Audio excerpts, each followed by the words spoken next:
Yo, what's up, everyone? How you doing? Happy Monday. Hope you're all doing well. Just getting my week off, or started off with shopping for some garden hoses here. Really want to make a backyard swimming pool. Figure the best place to start. Probably be finding some hoses. Uh-huh. Maybe plug it into Reaktor somehow. You can patch stuff inside of Reaktor, right?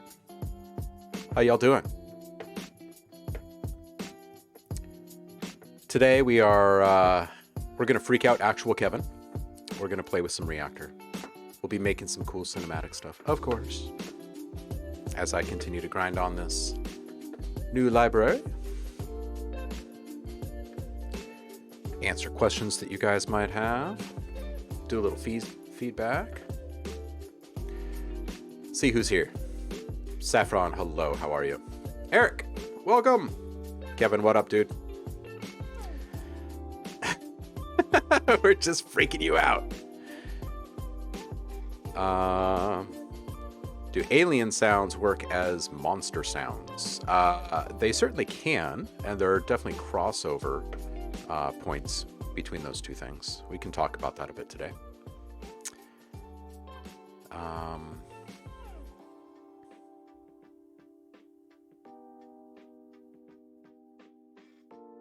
Oh yeah, Eric, game jams are cool. If you're familiar with like the 24-hour film project or 48-hour film project, it's kind of like that.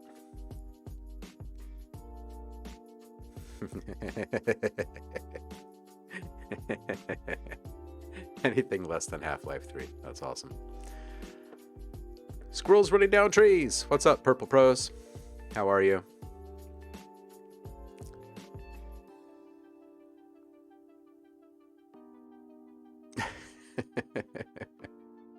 Oh my goodness.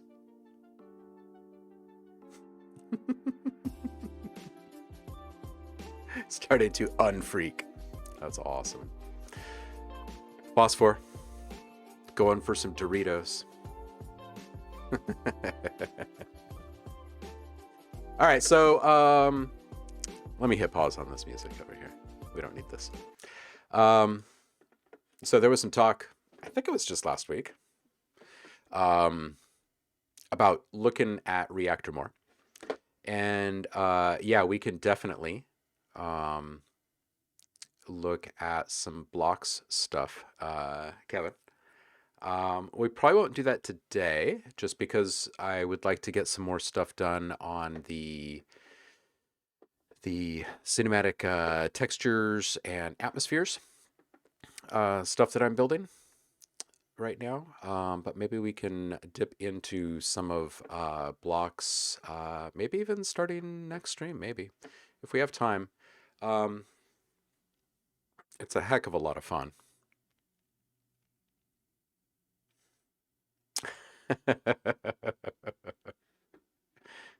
Compare total swimming pools with total downloads of Reaktor blocks. That's awesome. Oh, it's great.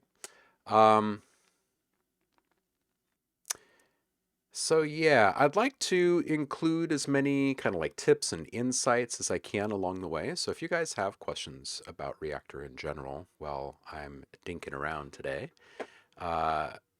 please do speak up. And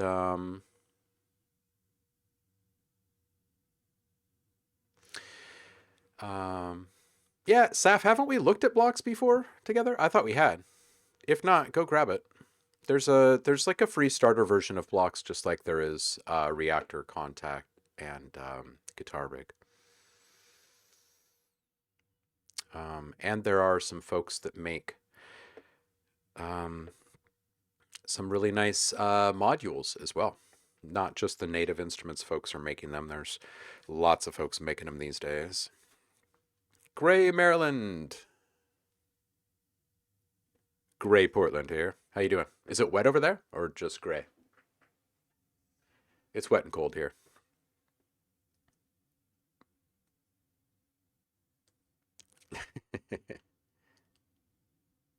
Oh yeah, yeah, yeah. The 24-hour film project. So the more popular one is the 48-hour film project, and there is one in your area as well. You might have to drive to the next town over or whatever to get to a more populated, um, creative community with it. But pretty much it's everywhere. Um, I've helped out with several over the years, and if you're brand new to it, you're going to love it. You can look up 48-hour film festival up on YouTube or Vimeo and look at all sorts of things. It'll give you a lot of great insight as to um, what kinds of needs filmmakers have when it comes to sound, like what the creative process is, at what points um, do like ideation and desperation cross over in production, and getting in good with these people on the community level. This is like the biggest swinging door there is um, on the independent side of things, because everyone is welcome to come play. Um, you're divvied up into groups. I mean, normally you bring a team, but you're all divvied up into groups, and um, you've got a theme and you've got 2 days to make it, and there's very little sleep and a lot of chaos, and it's a lot of fun. And you do the same kind of thing with game jams. Um, so same thing if you're looking to get into film or video game work, making sounds with them. There are few better ways to show what you're capable of than to be up against a self-inflicted deadline in a completely wacko community contest like this, where everyone is in the same pot of hot water. Like you're all on the clock. It's great. It's great.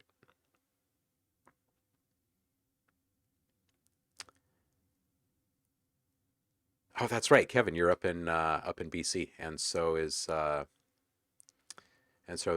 Purple Pros. Yeah, nice. Snow and rain later today, Paul. We've been getting it a few feet up from me. Um, I'm valley floor here. There's a creek running behind me, but just up the road there's a hill called Sylvan Hill. I bet it's probably white this morning.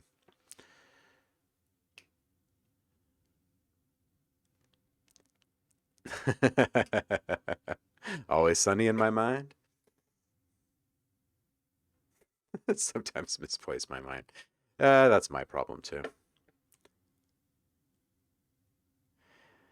Yeah, Kevin, you can use blocks and Reaktor 6 player together. Yeah. There's a little free starter kit for both where you can get up and running for free. And I would also, for those of you who are not familiar with it, let's just talk about the most important things about Reaktor. First and foremost, I'll just bring over a fresh tab here. So if you go to the Native Instruments website, if you do not already have an account, set it up. And again, I know I always say this with stuff that we look at online together, but just because I work with them doesn't mean I'm trying to like earn money or anything here. I don't earn anything from you guys playing with them. Go over there, set up an account, and log in. And then once you're logged in,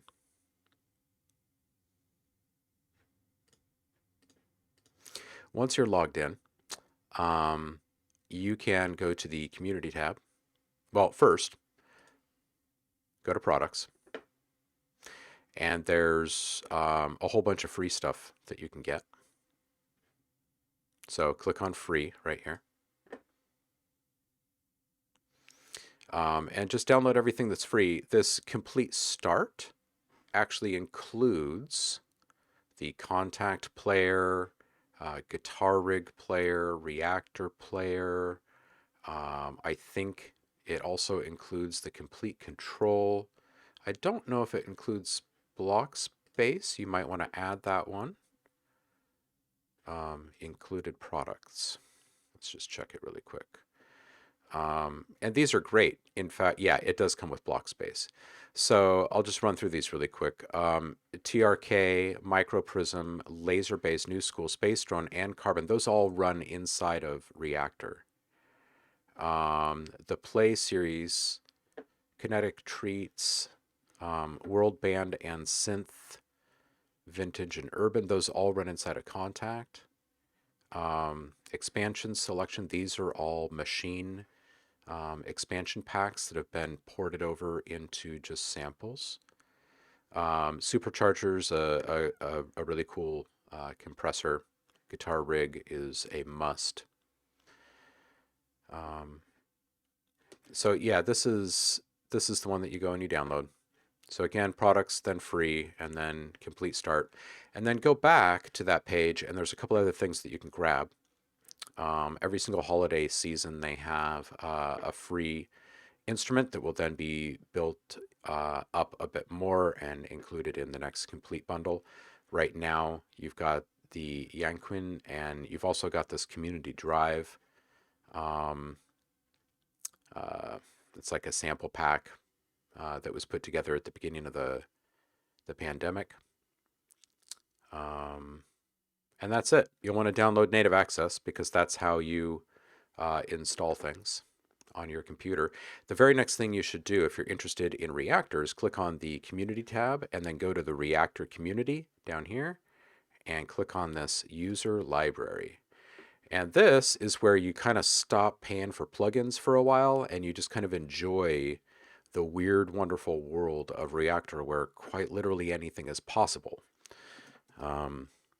And Reaktor is actually a builder tool, right? So you can create your own synthesizers, your own effects, your own sequencers, generators, whatever. You could build your own modular blocks even.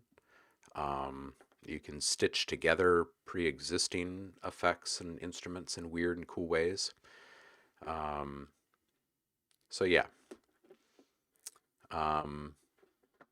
it's a cool thing. It's super easy to use. You just type in what you're looking for here, and then these will continue to filter your results down further. So you could type in, like granular or something like that, and then pick the category that you want to drill down into. It's nice.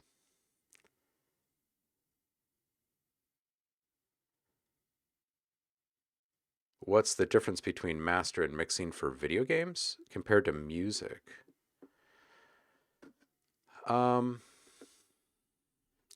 Well, generally speaking, it depends on, and this is the same for any part of the screen world, it depends on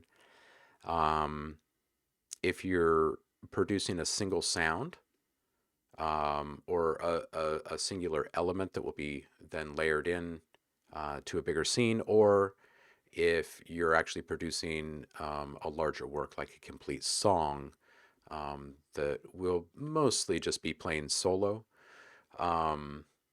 When it's just the song, there's really no difference. But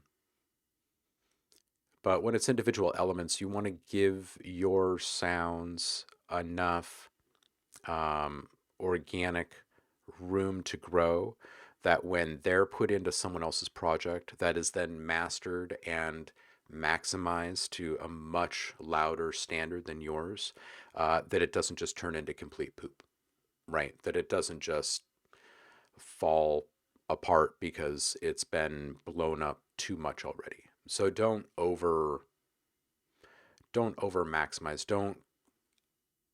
Don't arbitrarily make things so loud on an individual basis, individual sounds, that they're brought up to the same loudness standard as a club banger, right? It's just not going to work.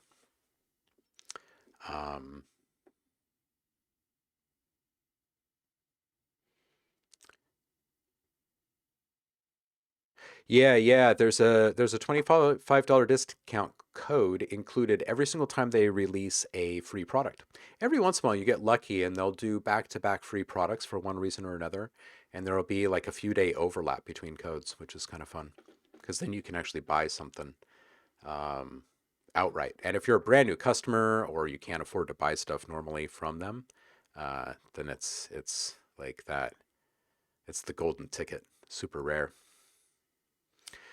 Okay, so those are the first couple things to know, right? Grab the free stuff, and then make sure that your account, that you're logged into your account, and go over to the Reaktor user library and start looking for stuff. Everything that you find on the Reaktor user library is free to use. And this has been compiled for many, many years now. So you'll find stuff going back, like 15 years or something. It's pretty ridiculous, but it's fantastic what you will find in here. There's like 6,000 different downloads up here. The other thing to keep in mind is that it's not just here on the Native Instruments website where you will find Reaktor stuff. In fact, the large majority of it actually exists outside of the Native Instruments website. So I'll just pull up one here. Oh, right, it's not .com.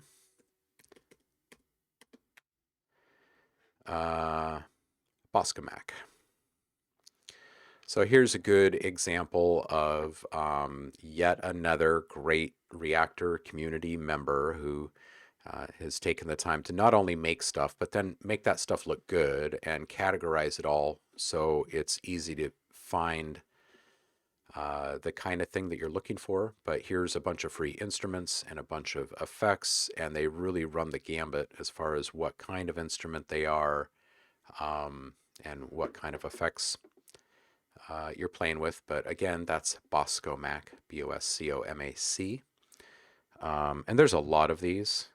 And I thought today maybe what we could do is get started with a fork. So the way that this works, this is kind of like working with open source software, where someone will come up with a cool idea and they'll get to a certain point with it and they think, I need to release this out to the wild so other people can now start putting their thoughts into this, or they just straight up want to work collaboratively or whatever. So the way that this works is there's a whole bunch of library instruments that come with Reaktor. As well, some of them are instruments, some of them are effects, some of them are generators or sequencers or whatever. And if you look at their library selection, let's just click into like sound generators, for instance. You'll see metaphysical function, which we've looked at a couple of times here together, Screwwell, and space drone. So if we click on space drone, which we've also looked at together a couple of times, you get this really simple thing that comes up. And it's a generator, so it's going to start making sound right away. You guys can hear it now, I bet. Well, the interesting thing about Reaktor is that since this is an open sandbox environment, you can quite literally click on the edit button and start drilling down past the front end panel and looking at the guts of these things to see exactly how they're made. You can borrow components, you can add, you can rewire, reprogram, whatever. And some of these things are rather beastly. And the more you click around, the more you find going on. So,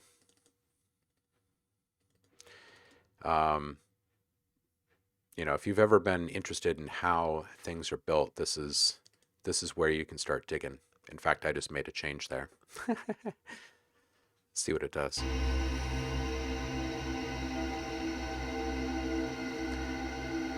So anyway, once people start playing around with something and they get to a point where they really think that they've got something completely different and special, they will then either re-upload this to the Reaktor user library and say, hey, look what I made, or they'll release it out into the wild, either as a free or a paid ensemble that people can then download. And if it's free and it's kept in the open source kind of space, then other people continue to build on it, and it's a really, really awesome thing.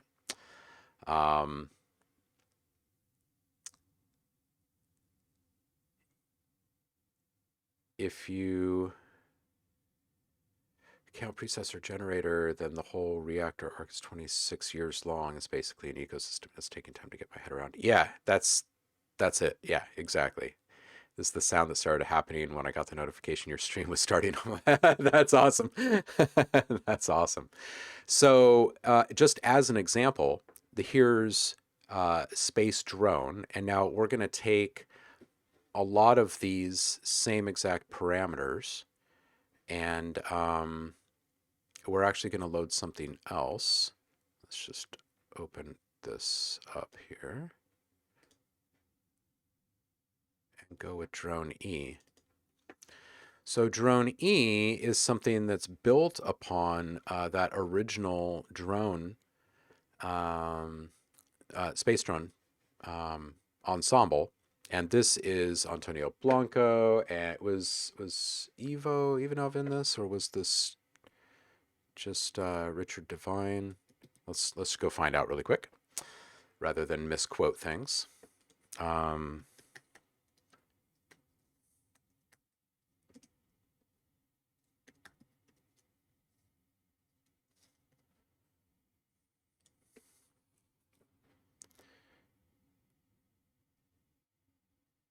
Oh, it's not Blanco, it's Blanca. That's why it was. Let's see here.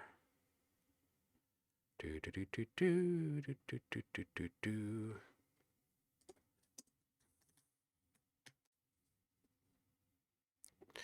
He's part of Twisted Tools as well, so maybe they've just moved all these over to Twisted Tools. If you're familiar with Twisted Tools, they're the folks that made S-Layer,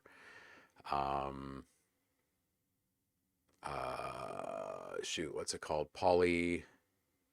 Oh, I'm sure we could just look at it right here, huh? Or Polyplex, that also runs inside of Reaktor. Rolodex, Scapes. They make a really they make a bunch of really cool stuff. Anyway, let's see here if we can find drone E. Actually, don't see it here. I'm sure you guys can still grab this. It's just not. Oh, there we go. So just Google drone E, DRON-E, and you can play along with this. So let's just load this up. And by default, this thing will open up with a whole bunch of pre-created patches. And when you first get started with Reaktor, you have to kind of wrap your mind around the fact that some of these tools use just synthesis, some use just audio, and some use a combination of both. Some have MIDI output, some don't. Some require your DAW to be plain, others don't. So you just kind of have to play around.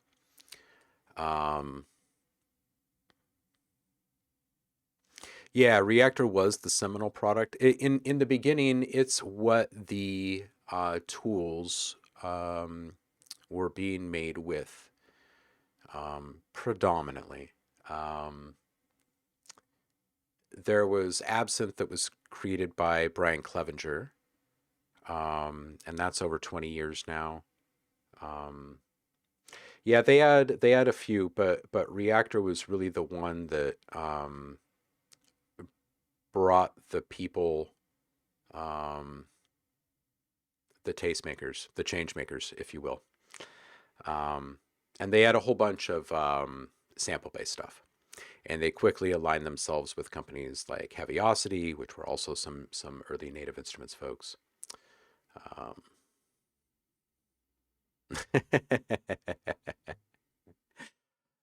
Just turn off Reaktor if it's a generator, like drone, space drone. You can just turn it off either here or up here on your DAW.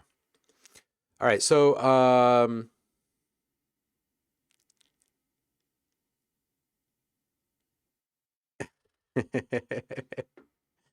yeah, Paul. It'd be nice if everything was able to resize, right?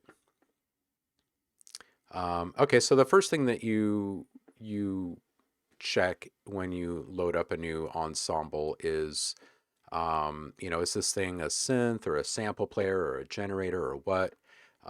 This is running off of samples.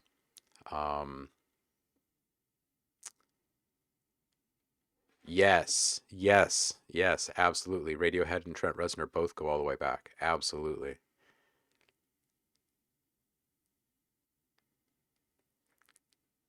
Um, or we're not sticking with the 640 by 480 video standard. So up here, you'll see like how many voices are in play. You'll see the waveform of the sample that's currently being played back, what the current pitch mode is, what the keyboard range is. So if you're using a MIDI controller, this is the range of keys that you can operate within, whether or not you're tracking notes, transposition, toggle on off for the samples, which pages you're actually looking at here, because there's multiple pages. This one is sample speed. This one is pitch and grain. This one is frequency range. This one is volume and space. And I get it. This is all super overwhelming at first. But I'm a firm believer in just kind of jumping in, and you will get it over time. So I'll probably just start playing here. Usually what I do when I open up something like this and I'm going to start creating and I want it to actually be mine, I'll just straight up open up the sample map, which you do by pressing this little button here that looks like a little audio waveform right here. Just going to click on that. I'm just quite literally going to click and drag across all of these samples. There's a lot of them. Let's see how many. Once they're all highlighted, I'm going to click remove.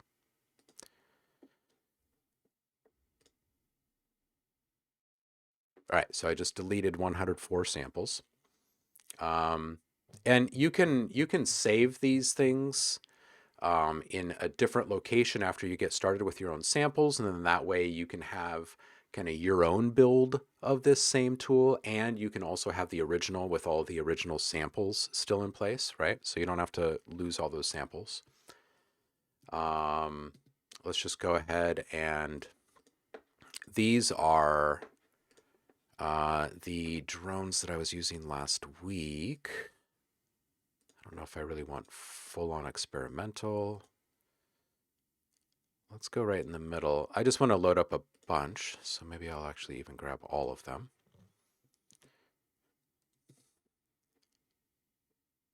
And I'm just going to click. There's 122 of these samples, so this will take just a second. And I'm going to drop them right in here on the sample map. And if you go up high, this is going to drop them across a few different keys. And since I've only got 128 slots to work with, and there's 122 samples, I'm just going to drop them as single keys here. So it's in the process of importing each one of those right now.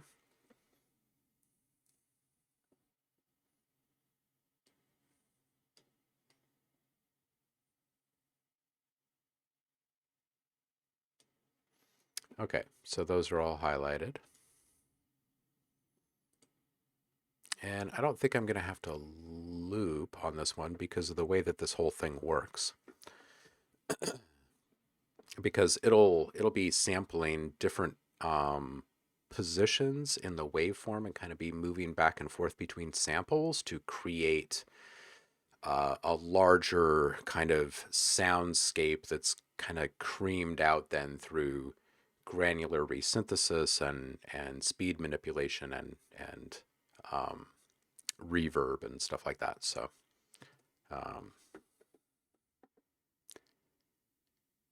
before I actually start doing this, I'll make sure that I'm not missing any questions.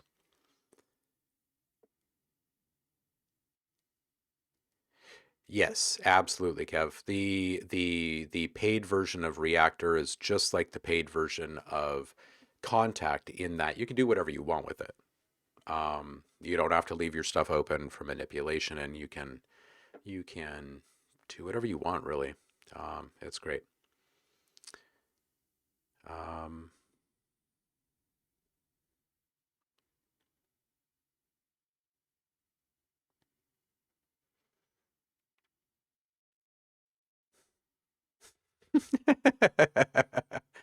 Good morning, Aftershock. How are you? Give us your shrubbery. How to EQ reverb. Yes, yes, yes, yes. Aftershock, absolutely. In fact, we will have to get into that today a bit, I'm sure, because as I build out some of these sounds, I'm going to, at least at the very least, set them up for bouncing. I tend to, in these live streams, set up a whole bunch of kind of templatized stuff. Maybe Wednesday, that's the next stream, we can actually just do a bounce outing where I go back into projects and I take all of these kind of setup positions with all these different sounds and then bounce out a bunch of different variations of each, complete with effects and everything. And you'll have to sit there and watch all the EQing of reverb for that too.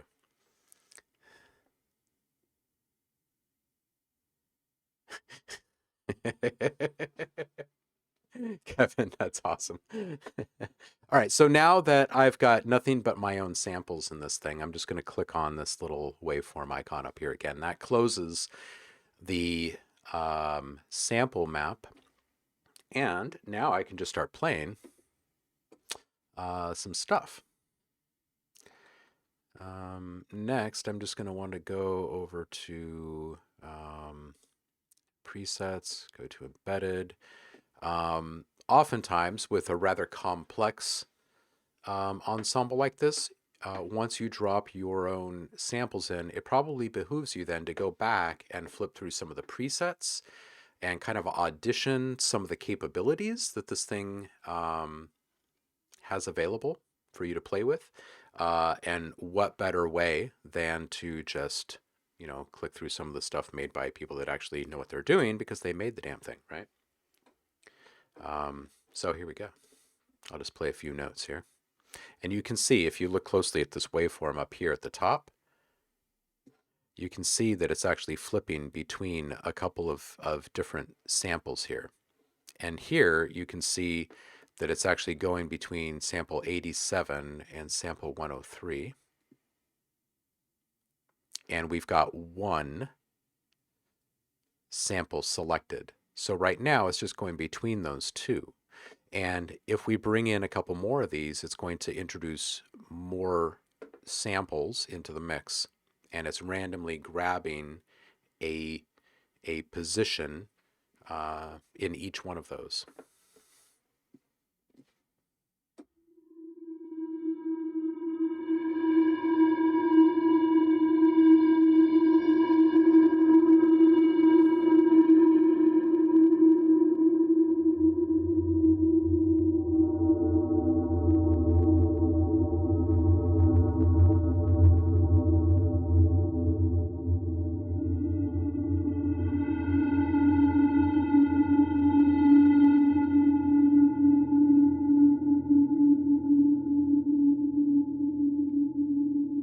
Oh, note out of range.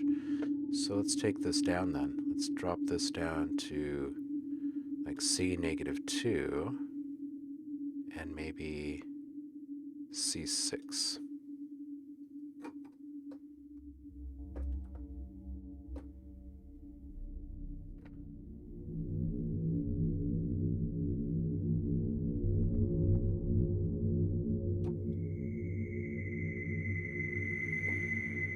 Ooh, yeah.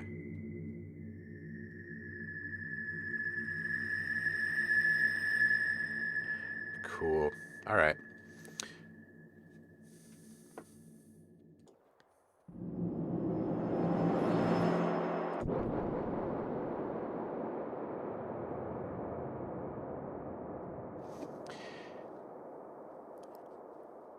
A cross-fading multi-sampler. Well, sort of, in that you are setting up the sample range, and the sample range is based upon a number. The number is assigned to a sound by way of that sound being mapped to that key. So the key is then translated into a MIDI number, and that is translated into the sample number. So what it's doing is it's grabbing a sample between sample 0 and sample 103. There are a total of 4 samples being played back, and their speed is slowed down a fair bit. They're transposed up 12 semitones. You can see that the voice detuning is kind of running through the sequence. It's up at 38 right now, and now it's going back down. You can see that the amp envelope down here is on an LFO. This right here is the playback speed. This right here is the random position. So as it's going through and grabbing a sample, it is reading the randomized position that you've selected here. You switch the window here, and now you've got pitch and grain. So this is your pitch, this is your grain length, and this is the randomization of length.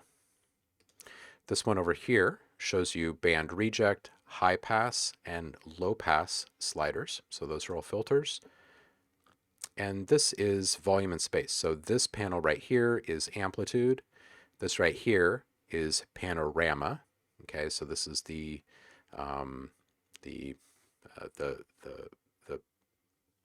pan or the stereo spread, and then the diffuser. And then down here, you've got your modulator waves that can then be assigned to various things. You've got triangle, saw, random, 1 greater than, 1 less than, or forward and back. You've got phase position, pitch mod, grain mod, a variety of filters, pan mod, and amp mod. And then you've got ADSRs down here. The goniometer here is to show you the visual readout of your sound. It's just awesome. It's just awesome. And then everything is kind of creamed out by the reverb. Okay, so it's a really cool way to re-engage with samples that you've previously created and kind of take them into completely different places. Oh, I should also mention that there's sub bass over here as well, and that each one of these banks and the embedded snapshot banks, which are presets inside of Reaktor, are made by different people, including Anthony, who, if you're not familiar with Anthony DiStefano and you are a fan of synth stuff, go check him out, especially his absinthe stuff going back over a decade. He uses nothing but the envelope generators inside of Absinthe to recreate like great symphonic works and stuff like that. It's absolutely fantastic. You know, hold down a key, play back something truly incredible. Yeah, anyway. But you've got patches from each one of these guys to explore. Once you get your own sounds in there, it really starts to make sense what's happening because you already know your own sounds. So, Ocean, how you doing? Have I stopped by here since I changed my name? I wonder. Yes, you have. You had changed it last Friday, I believe.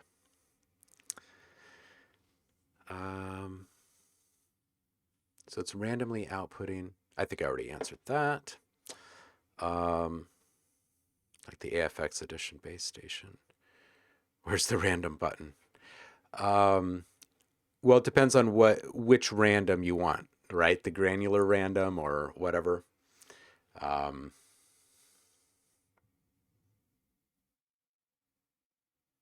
Basically, parametric control over various. Yes, that's it. Yes. So instead of controlling the samples directly, you're controlling the modifications. Yes, exactly. Exactly. And that is the basic concept behind a lot of the generators that you'll find both in the stock library stuff for Reaktor and the user library stuff, right? Anything that's kind of categorized as a generator will kind of be in that realm. I would definitely also recommend playing around with oh, Nate, how are you? Metaphysical function. It seems like every time I think about Nate, I'm talking about metaphysical function or I'm about to mention metaphysical function. So he probably just turned this on and he's laughing hysterically. Just like Kevin thinking, oh, I'm going to look up Reaktor, and turns on his computer and there's me with Reaktor. It's weird. What up, Nate? How are you, man? Oh, hey, I get to see you this week, don't I? It is true, though, isn't it? It's funny because it's true. All right, so let's just kind of see what we can come up with after we tossed in these 122 samples here.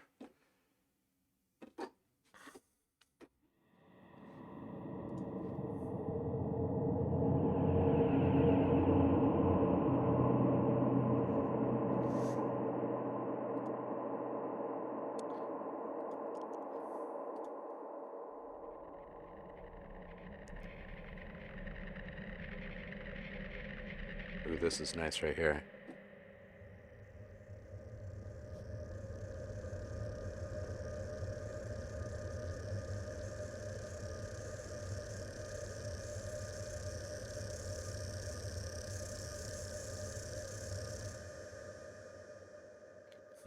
It's tempting just to use this reverb.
Ooh, that's pretty nice right there.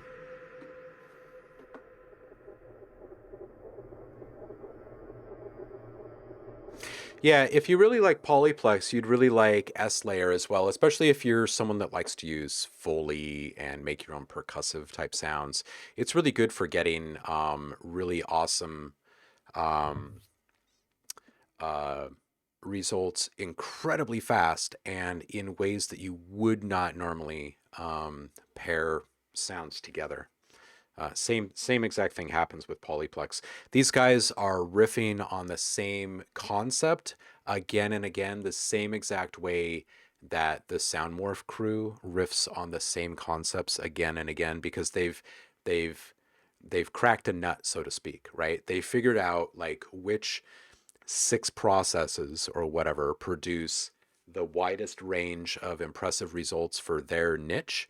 And so now what they do is they flip out like 6, 7, 8, 9, 10 different high level playable instruments, if you will, that largely automate and randomize the entire workflow for them. And they run inside of Reaktor and or Kontakt.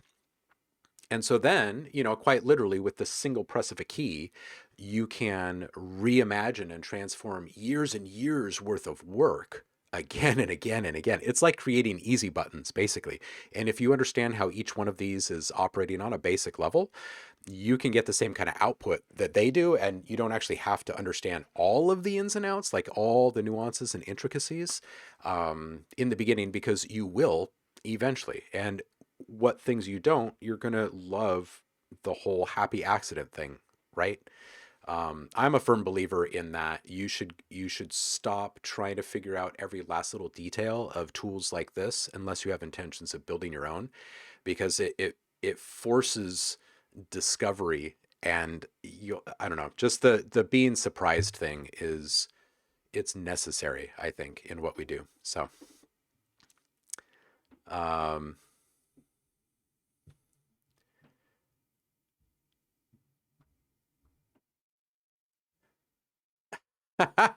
that's awesome, Nate. If you need eyes on the resume, you holler at me, man. I'm happy to help.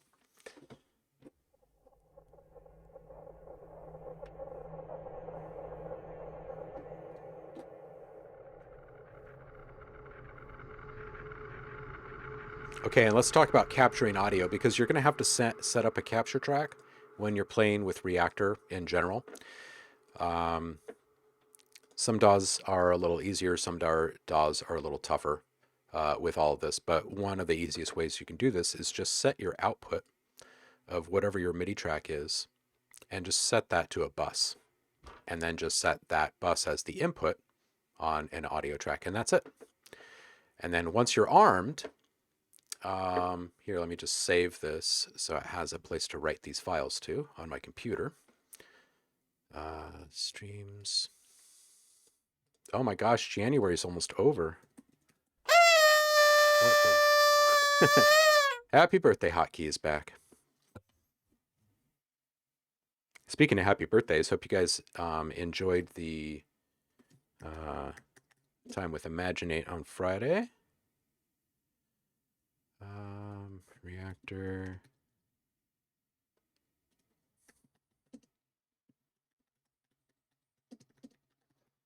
All right, that's wordy enough. All right, so basically once you've got your audio tracks set up, you can just hit record on it, and you can play through your other one.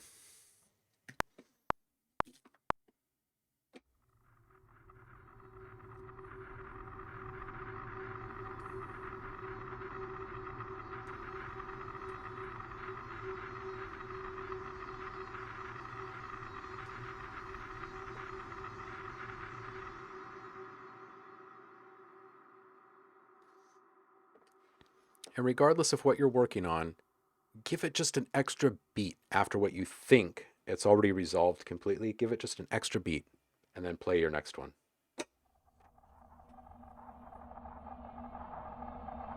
And I'll show you why in just a second.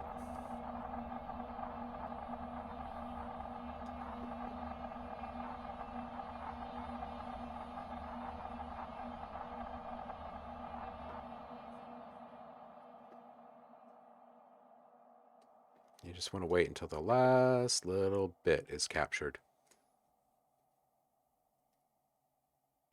All right, so now most DAWs will have a function like this. You can then just use a strip silence function. And depending upon how you're outputting, you could force tiny little slices, okay, to get randomized bits of like isolated one-shots of things like a drone or whatever, which is a really cool thing for making really cool atmospheres and textures and stuff. A lot of people don't even think about doing this with drones, because they think about drones as long form sounds. But I'm going to set the threshold up at 0, and I'm going to set the silence to 1. Jeez. All right. Pre-attack, maybe just a bit, because it looks like we're missing just a little bit there. And post, we'll add just a little bit, so we're not missing too much. And then okay, and then once you've set up your settings for your strip silence, it should be good from there on out for anything that you're bouncing.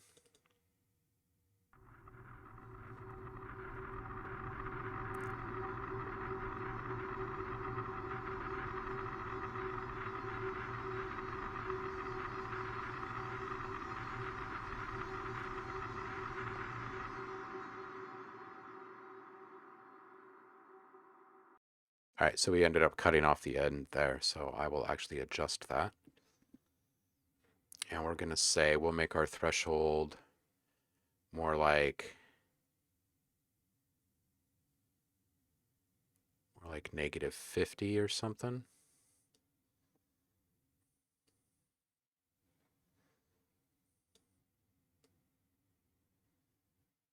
Oh, it doesn't like that answer. So I guess what we'll do is we'll bring it back to 40. And we'll just add a little more post-release time here. So there you go. So it's fairly intelligent in that if you set it up one time, it will remember those settings, and you can benefit from that.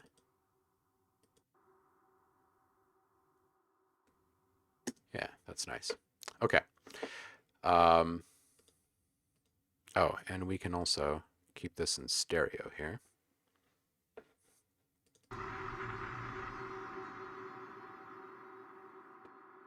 Should have done that from the outset, but we'll record the rest in stereo as we play with this thing. In fact, maybe we'll just move those two down.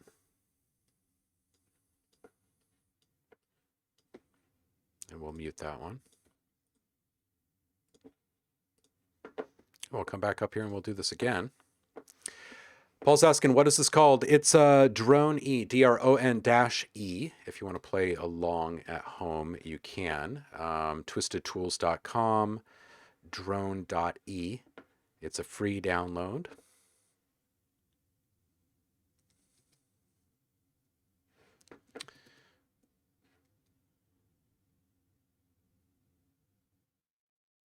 Nate's asking, oh, I also forgot to mention I'm getting a portable field recorder and looking at potential budget shotgun mics. Nothing like $50 one with too much hiss, but more along the lines of 100-ish budget.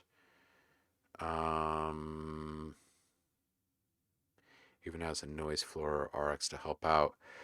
Well, if you're only going to go for one, what I might suggest is instead of a boom, get something for $100. You could probably still find like an H4n bundle or something like that, like brand new online, and you could probably get a few things like wind guards, tripod, a remote control, which is dope because you don't want to touch these things, right, to turn them on and off if you want to capture everything.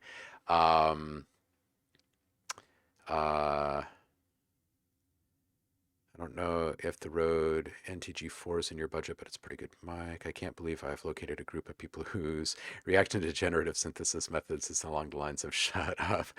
When I geek about this, I get that reaction a lot. Yeah, I get the whole, you're talking to people and you're like, all right, I'm really going to do a good job of explaining this so they stay tuned in, but their eyes are already glassed over,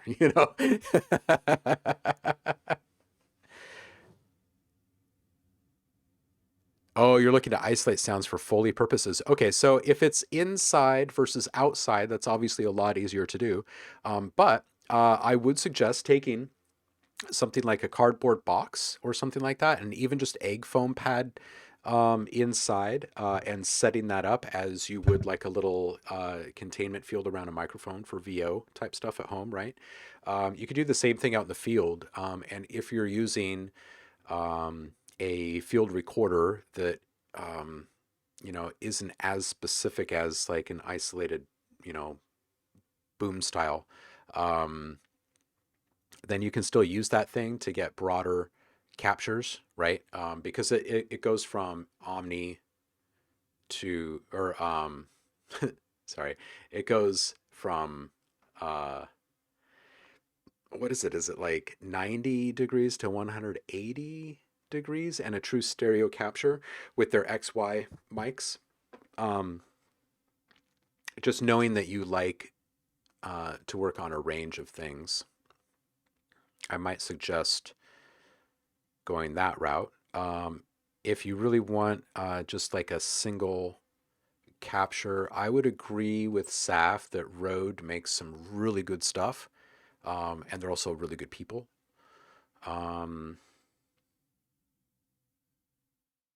Man, other than that, I think when trying to stay within a budget, I would do one of two things. There are a whole bunch of really solid places online that you can purchase from other people instead of new stuff, right? So you can grab like a nice field mic that's a couple years old from someone that's just looking to upgrade and get theirs out to someone new. So you can go to like reverb.com, or you could go to Gear Sluts and poke around in there and see um, who has what, right? Um, Yeah, I would agree. Aftershock is also saying Rode. This mic is a Rode. I like Rode. I mean, I don't want to talk about just one brand, but they're good. Uh, okay, so you want the super? Take a look. Um, take a look at Rode and take a look at Zoom. Um, and see what you think about the options when you're comparing them. If you're taking a look at one of the XY configurations on a Zoom, just keep in mind that those mic heads actually turn, they pivot, and that it's either opening or it's like either veiling or disclosing, opening or closing your range of capture. So you can get quite specific and focus. And if you're using something on either side of the mic to kind of help quell reflections and whatnot to help them capture, then you're probably going to get pretty darn good results. What up, Zev? How you doing, man? Okay, so you're looking to capture outdoor stuff, but you want to mitigate the ambience. I got it. Um,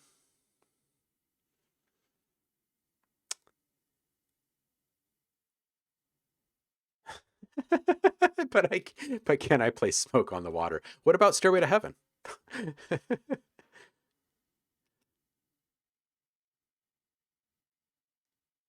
Um, yeah, I would say that you're usually going to find a fairly significant difference when going from that 50 to 100 to all the way up to like a $200 range, especially if you're buying used, right?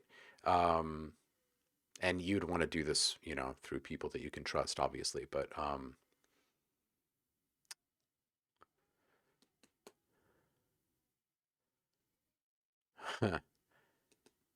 you love capturing sounds on your Samsung Galaxy's mic, but there's always ambience with it. I'd like to try and mitigate that. Um, Yeah, I would agree with Aftershock here that the NT1, which is also a Rode, you should check it out. Um, yeah, and also I go with Saf on that. Don't pay $1,000 for a microphone. Yeah. Oh, yeah. That's the hyper cartoid mic is the shape, if you will, of the range here. If we just pull it up really quick, there's some decent images online for this.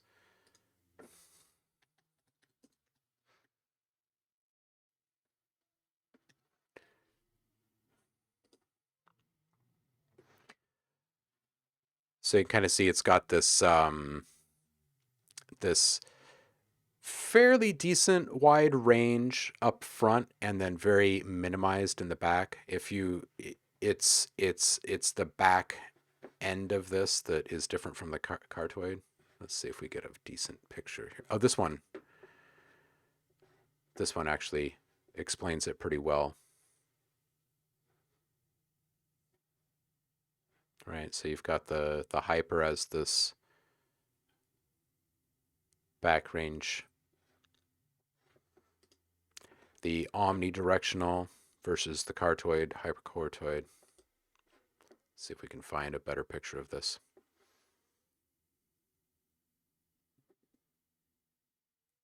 Not really, but this gives you a decent idea of what these capture patterns look like. Right, and these ultra directional, these unidirectional, as they're also called, um, are about as precise as you can get for the outdoor stuff.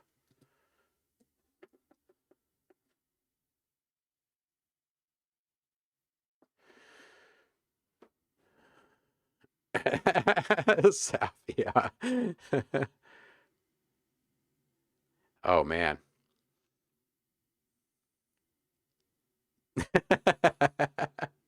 I guess it's just a geeky kind of day on Twitch today. It must be something in the air because when I logged in for my morning cup of coffee and to see what Damien was up to this morning, he was checking out. He was actually on the Glitch Machines website, and then they started talking about some modular stuff and yeah, just pure geekery. See you later, Eric. Thanks for hanging, dude. We'll see you next time.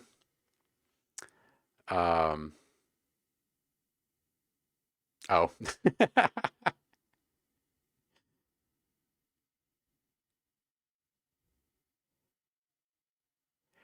Yeah, you bet, Nate. Absolutely. Looking forward to seeing you this week too, buddy. Absolutely.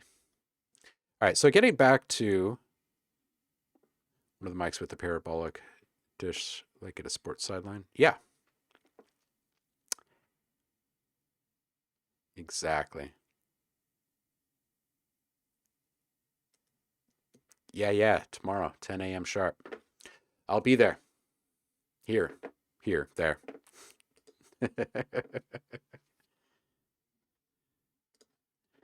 All right, getting back to recording some stuff. Do.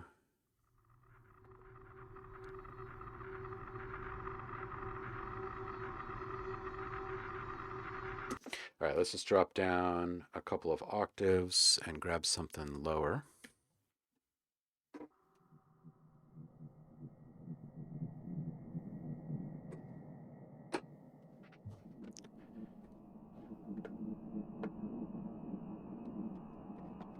Aftershock.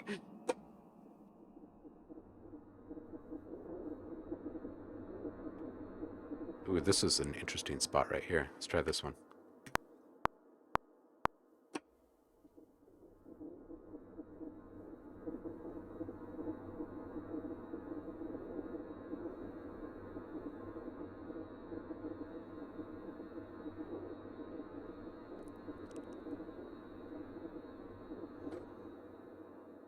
Oh, aftershock. Now that gives me a good idea.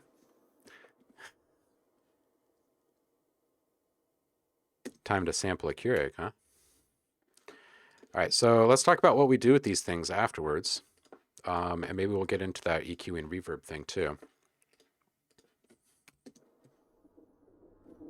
You guys saw the, what's it called? Supercharger that's included in that startup bundle for free on the Native Instruments website. Well, there's a beefed up version that comes with Complete called Supercharger GT. And I love this thing because it's great at incorporating a very modern type of character very, very easily.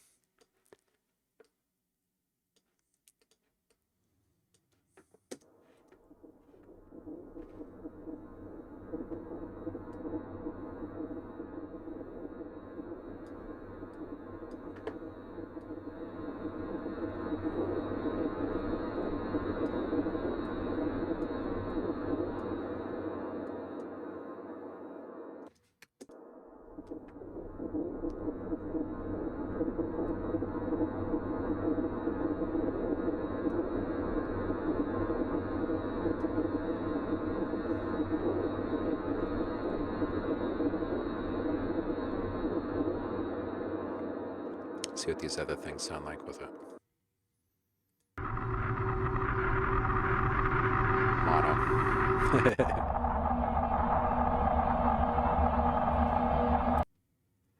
Mono capture.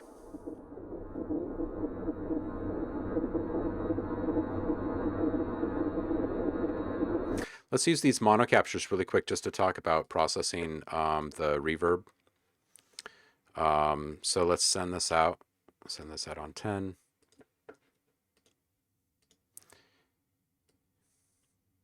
And on this, we'll put a reverb.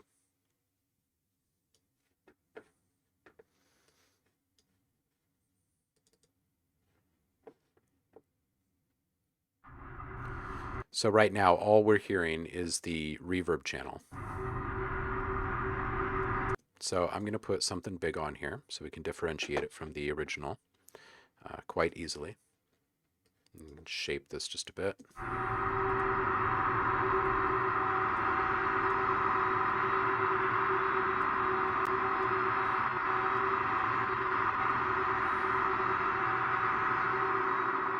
All right, so even though we've applied this EQ curve in here, what we really need to do now is take a look at the original signal.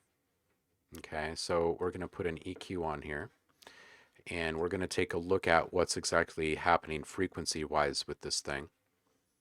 And we'll mute this, this send here for just a second while we do that.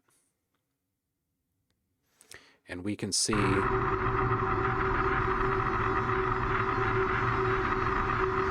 the highest peaks are between 100 and 400, with around 1500 or so coming in second to those. And there's a fair bit of sub-frequency presence here that we're not necessarily hearing, okay? Let's say that we want to leave this original signal completely untouched because there's nothing else could be playing with it in this scene or whatever. So then that means that when we look at our reverb channel over here, that we need to put an EQ on after it. I tend to use a linear phase with these, just so I don't start messing with the phase position of these. You'll notice that I also use some pre-delay on the reverb to get it out of the way of the original signal. So now what we're going to do is, probably without even listening to this thing, well, I guess we should probably look and see what frequencies are outputting first. But you can see, even though we cut away frequencies inside of the reverb plugin, that doesn't mean that all the frequencies are gone. It just means that it attenuated them a bit, right? So what we're going to do is we're going to cut this down, and we're going to make sure that the original sound takes priority no matter what. And we'll even cut halfway into those lowest peaks. We're also going to take a little bit out around 400, because that's where the other big bit of presence was, and a bit here. And this is just to give the original one a little bit more space to operate with. And then we're going to roll off the top gently, because again, you want those original frequencies, both low and high, to shine through.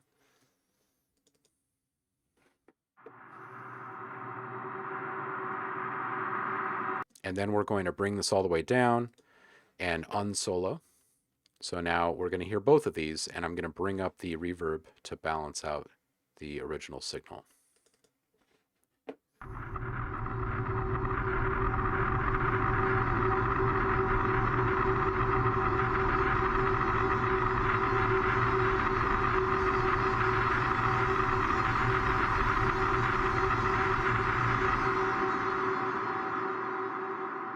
And the result should be feeling to you like you've just put that sound into a space. You didn't put space into the sound, right? And there's a significant difference between those two. And just imagine if one person is in the room talking with you, and another person comes in and starts saying the same exact thing, and it's offset by a small amount of milliseconds. It'd be so difficult to track what either of those people were saying, even though they were saying the same exact thing, right? That same concept applies here. So all you're doing is getting rid of the big the big points of conflict or competition, right? So if you've got a couple of big peaks in a signal, maybe those are the first areas that you visit on the reverb channel, right? If you've got a lot of low end frequency um, in your reverb output, you need to get rid of it, or else it's going to run into the low end frequencies of the original sound. This is why you'll oftentimes see engineers use a vocal performance as a sidechain trigger to duck the reverb of that same vocal performance, right? To get it out of the way of itself. Um, so yeah, that's really why you're doing this. Now I'm on a mountain trying to get my friend that's stranded, and I know that we're not going to make it, but I'm sure as hell gonna die trying.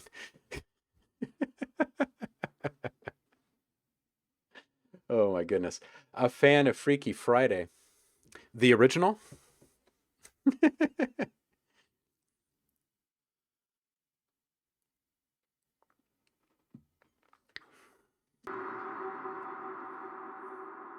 So that actually sounds pretty nice there.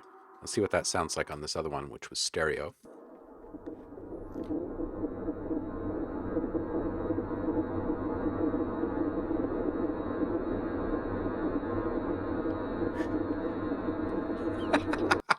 Now I'm with you, Aftershock. Especially this higher one here. It does sound like mountaintop, huh?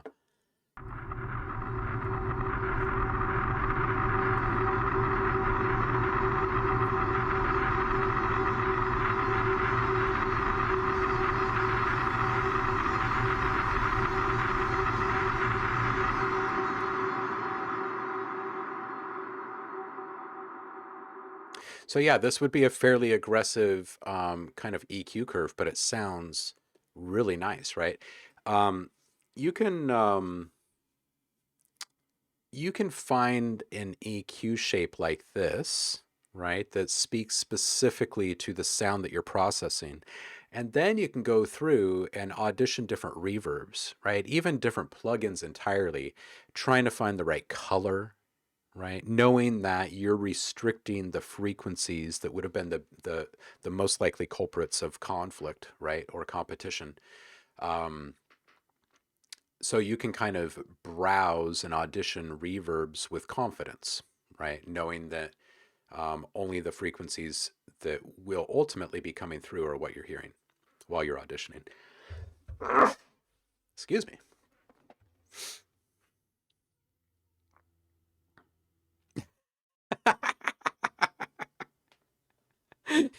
You'll have to, Chris, where are you? That's awesome. That's so good.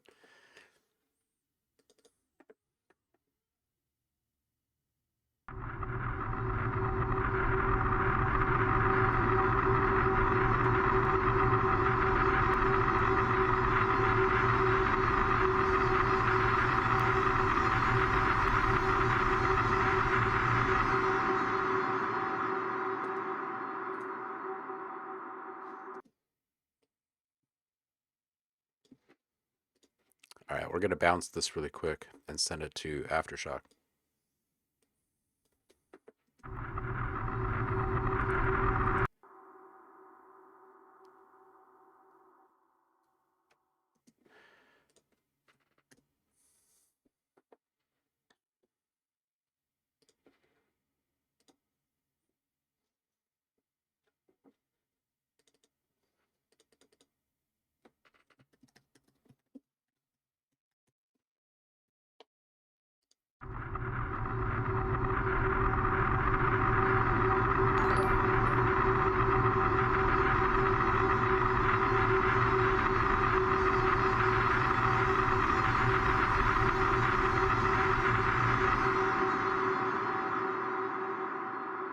DJ Territory, thank you so much for the follow. I appreciate it. Thanks for hanging out with us today.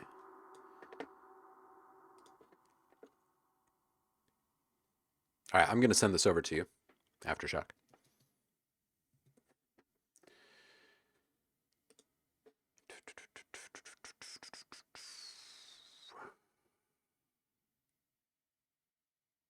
All right, so I know You've been in my inbox, right? Here, whisper me your email so I don't have to go searching for it. And I will send this over to you.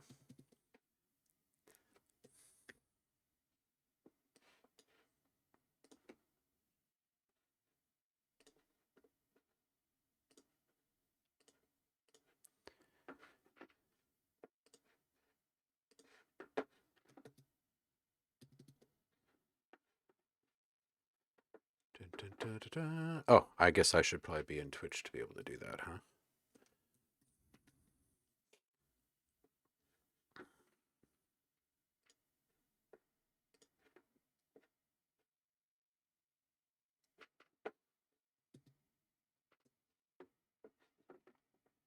When you're around, that is Aftershock.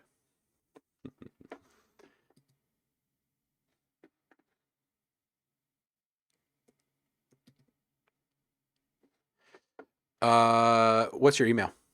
Well, you don't have to like put it in the chat, but go ahead and shoot me a whisper or something, or shoot me an email.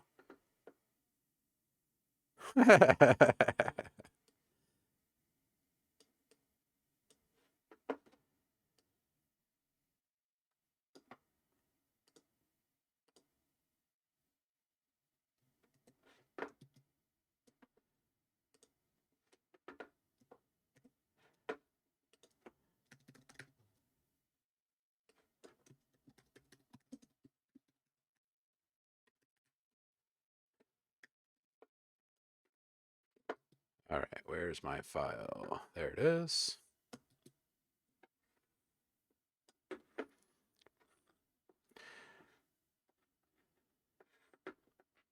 All right, it's heading your way.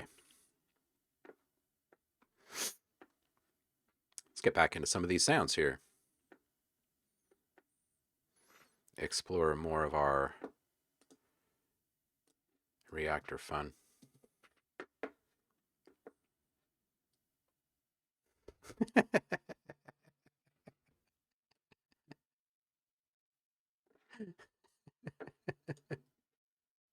It's like you guys are passing notes in class.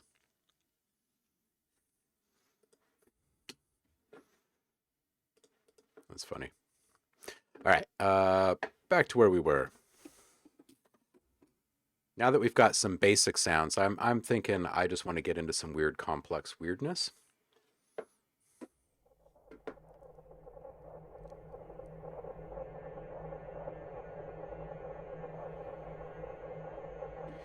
How do you deal with the sheer overdrive of availability of info in tools, methods, techniques, etc.? That gets overwhelming really fast.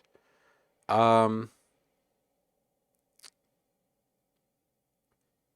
would say that probably the best answer to that question is typically get 12 again. You know, like think about how things were when you were like age 12, which is what, like sixth grade or whatever, right? You're thinking to yourself that you don't need a grown up's help with this guitar pedal or whatever it is that you're playing with. You're going to figure it out yourself, right? You're not going to read a manual or anything. And you're just going to twist knobs and play until something sounds cool. That is more often than not the answer to these kinds of questions because we're being driven nuts by trying to wrap our minds around something that we're probably not going to fully grok until we just play anyway. And then the other half of the frustration comes from, I think, trying to attain some kind of standard or at the very least a direction that we're supposed to be going in when we're using a certain type of tool or something, which is a really kind of an asinine cycle to get into if you stop and think about it, right? Because the whole reason why you're using these tools is to help you, you know, further reveal your own sound or explore places that you've wanted to go and haven't been able to or whatever, right? But both of those things are about you, not about somebody else or what someone else does with those tools. So, um, yes, yeah. Aftershock, yes, I actually did send it. Please record the rescue mission now.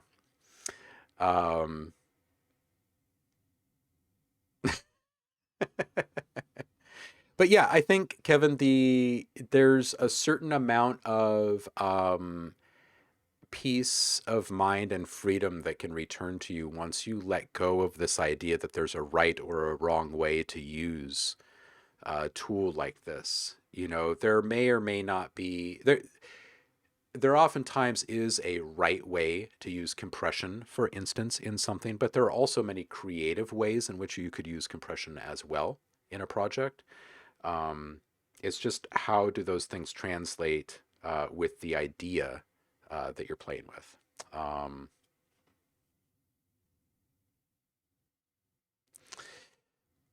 that's the other part, the FOMO. That's the other part, right? The way that you cure FOMO is keep playing, right? Don't worry about what other people are doing or outputting. Worry about what you might discover next when you're playing versus worrying about what you're going to figure out next in this complex tool. They're two very different mindsets, right?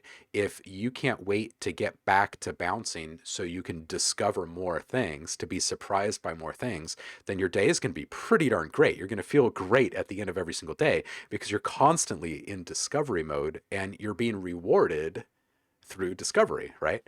It's a very different mindset, but if you sit and listen to people who accomplish great things talk about all this stuff, 9 out of 10 times, somewhere in that conversation, you're going to hear them answer this, this very profound question about, what is it that they do to like, develop these truly iconic sounds. A lot of the time, you're just going to hear them say, "Oh, that was just a happy accident." Or, well, I was inspired by the sound of this ice breaking one day and it put me into this mood and I just went and I played.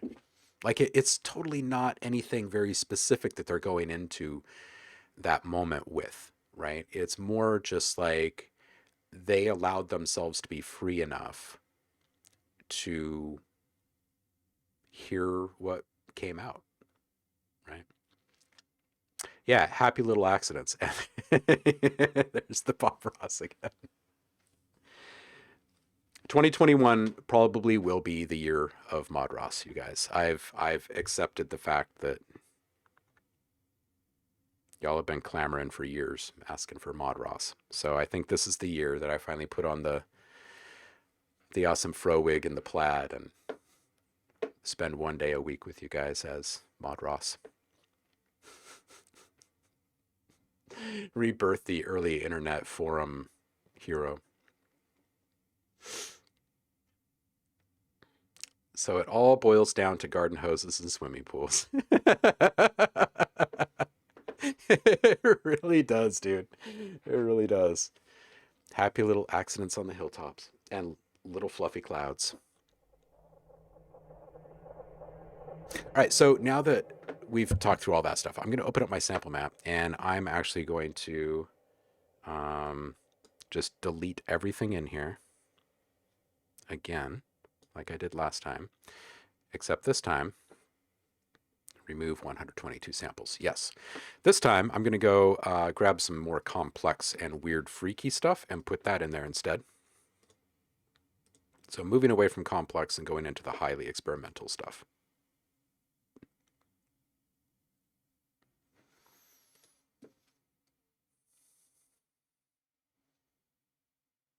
$146. That's too many.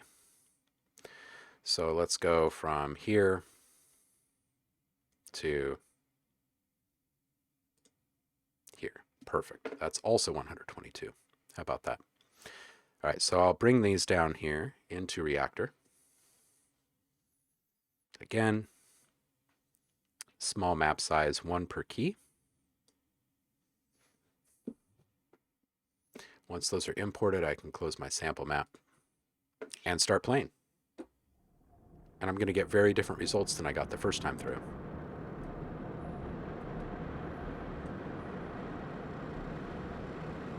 And just to get to someplace quickly, maybe we just click on a preset really quick and then manipulate it from there.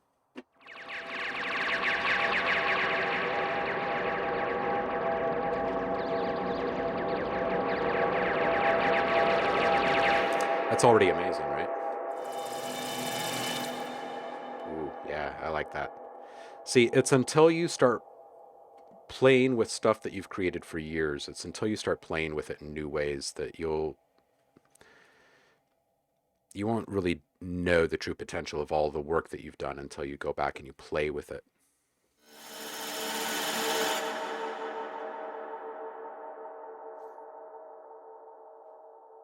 Let's change this keyboard range. Let's go down to C neg 2 and up to C6 again.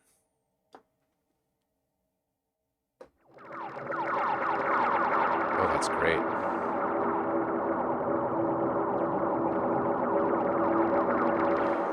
Let's move away from this 63 to 98. Let's bring this down. Get a little less sci-fi, maybe.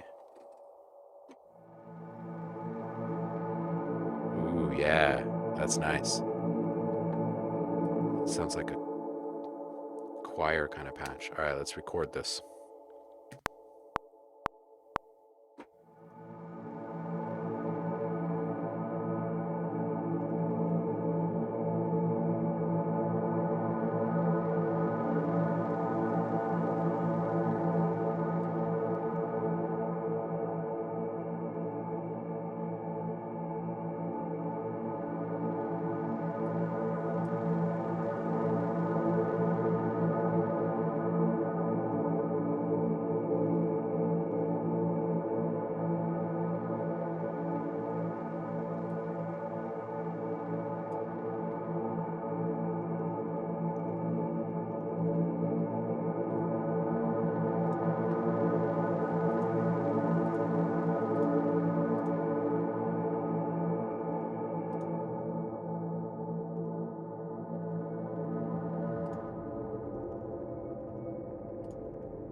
Bring up that sub bass a bit.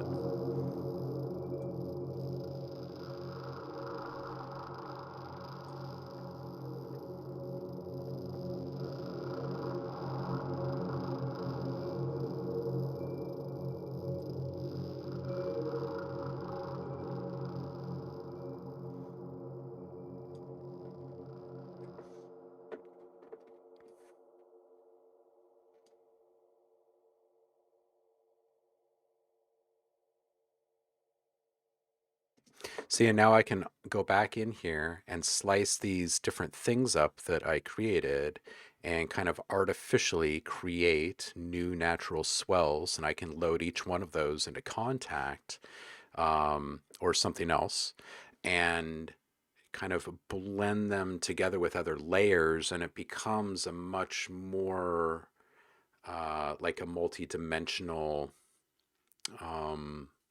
orbish kind of sound instead of this very simple and singular idea.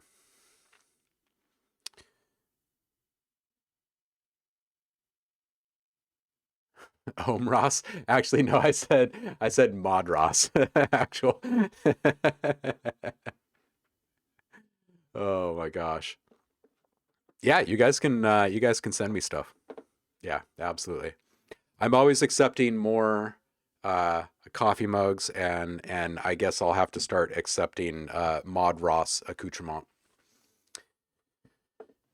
But somewhere, when this original idea was originally birthed, there was an easel and some other things as props that were acquired. I would have to go dig those out.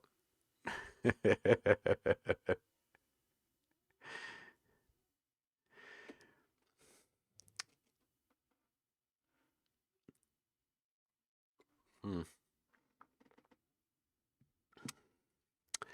Anyone here been to Disneyland World? Of course. Yes, yes, yes. Dude, Space Mountain is the best. Oh man. Went to Space Mountain one or to Disneyland once. Okay, so this is kind of funny. We had a friend in high school who was here in the United States, randomly in Hillsboro, Oregon, of all places, from Australia in a foreign exchange program. Her name was Lisa. We became good friends with her. And my best friend, who was very close with her, took off and went and spent like, I forget what it was, like a month or something in Australia with her. And she was coming back for the holidays. And so me and a couple of friends were rowdy and up to no good. One of my friends had recently been discharged from the military after losing both of his legs in an accident on an aircraft carrier. And we decided that we were going to uh, borrow her car while she was in Australia and drive down on a fun road trip down to California and to pick her up because she was flying into LAX. At the time, there were a lot more flights coming in there than in Oregon. So we drove down there to surprise her. We got into all sorts of fun in the week that we took to drive down there. We got into some serious shenanigans. And when we got down there, we luckily caught her in the airport before she boarded the next plane and kidnapped her basically and took her down to Disneyland as like a Christmas surprise. And while we're there, it didn't even dawn on us that we were going to have a completely different experience because we had our buddy with us who's in a wheelchair, obviously. And the best surprise bonus of this entire experience was that there's a separate line for every single line, or for every single attraction at Disneyland for handicap access. So we went on Space Mountain like a dozen times because we didn't have to wait in line. It's just like this constant, oh, let's do it again. Let's do it again. Man, I still think about all the sounds from Space Mountain because of that. Man.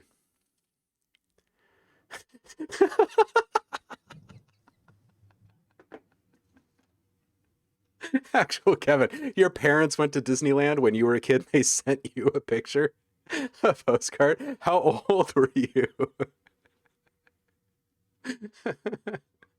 Oh. Yeah, please tell me that you still have that. And do you take it with you to therapy sessions? Yeah. Yes, Paul, it's the only way to fly.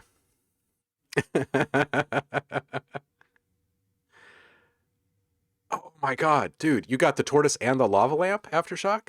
That's phenomenal. That is great. Oh man. Oh, it was one of the 3D cards. Oh, awesome. Oh man. Uh, ooh, when they were building Pirates of the Caribbean.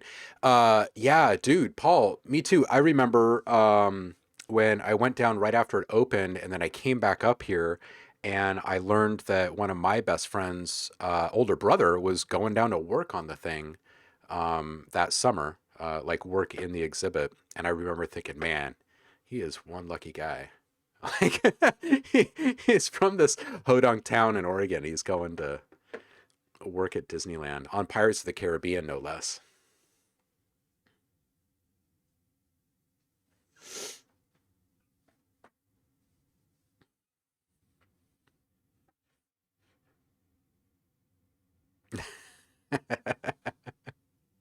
2022.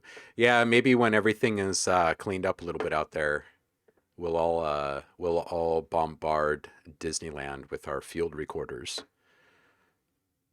and build an ultimate library. Oh man. Oh dude, the new Star Wars thing? Oh yeah. Dude, seriously. Yeah.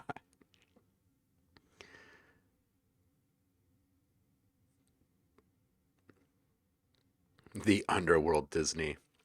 That's the place to sample.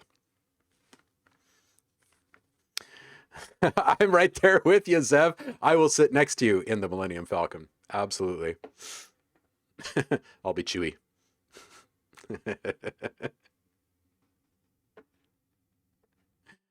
Oh, Purple, you're still here. Yeah. Oh man. Did you know Fred Purple? Fred Martin?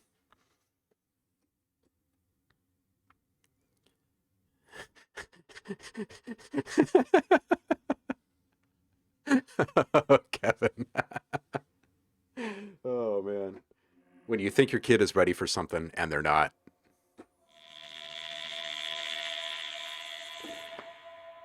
Yeah, you did know him. Yeah, I remember when he. Oh yeah, and Lauren, of course. Oh, I forgot that Lauren had the gig down there too. I remember when they got the summer job, and I was like, well, actually, for Fred, it was more than a summer job, wasn't it? Because didn't he go back down? Well, anyway, I just remember being like, oh man, those lucky guys.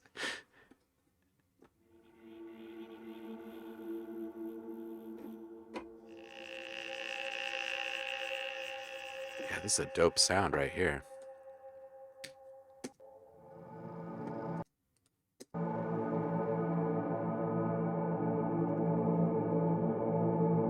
He's still involved. Wow, I did not know that.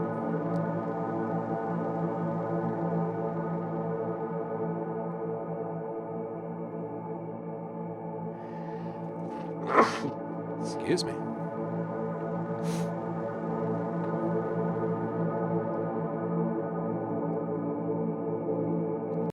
Whoa, I didn't know that. Oh, wow. And Lauren is too, huh? That's amazing. That's amazing.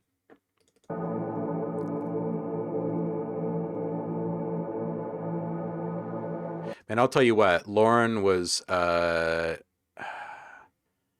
like coming up in the radio and TV scene when I was younger. I remember really looking up to Lauren for a number of reasons. But he was doing some stuff. Captain Bog and Salty. That's awesome. That's awesome. These guys are both great humans.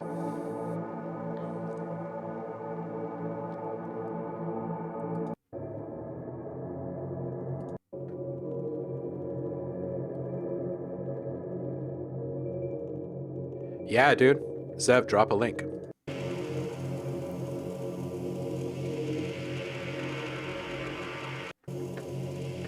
Okay, cool. I'm going to bounce these down to another one.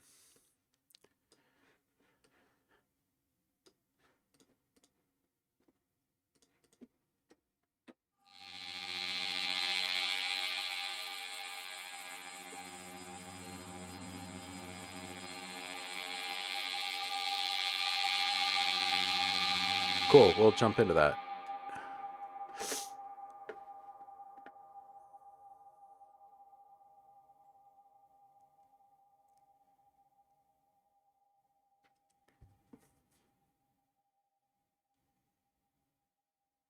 Dude, well, Kevin, you must be a super proud papa then. That's flippin' awesome. Congratulations to both of you. Um, of course he teaches too. That's got to make you feel extra good about the whole thing. All right, I'm going to click on this link in the chat from Zev, and we're going to do a little bit of feedback here. Oh, and I get to see you today, Zev. Very nice. All right, let me just grab a notepad here. No, not that. All right, And away we go.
I bet aftershock.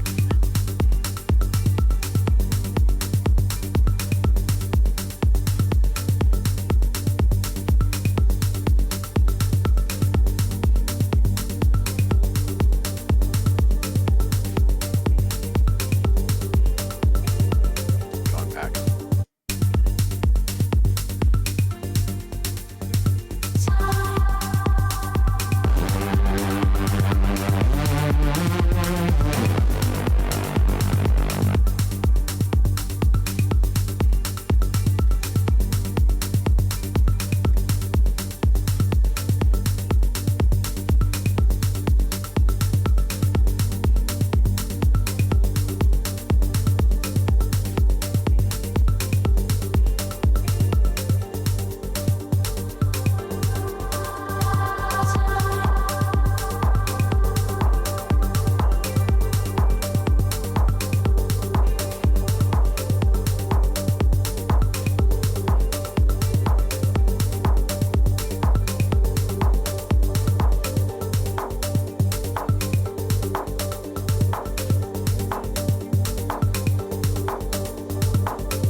You literally did what I was just typing. Time stood still when I saw you.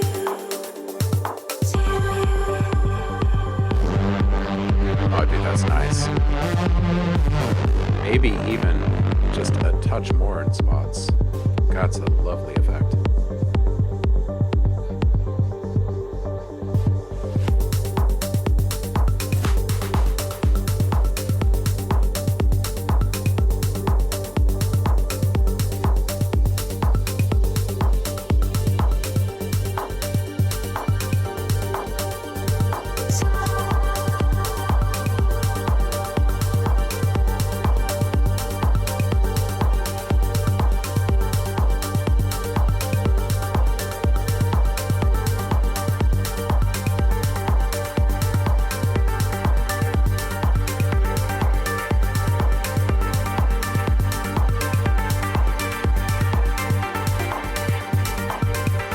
We're in sync. You just brought up those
All right, so I got a couple things here for you, maybe. Um, Around 30 seconds, those tiny little synth stabs, they're so simple.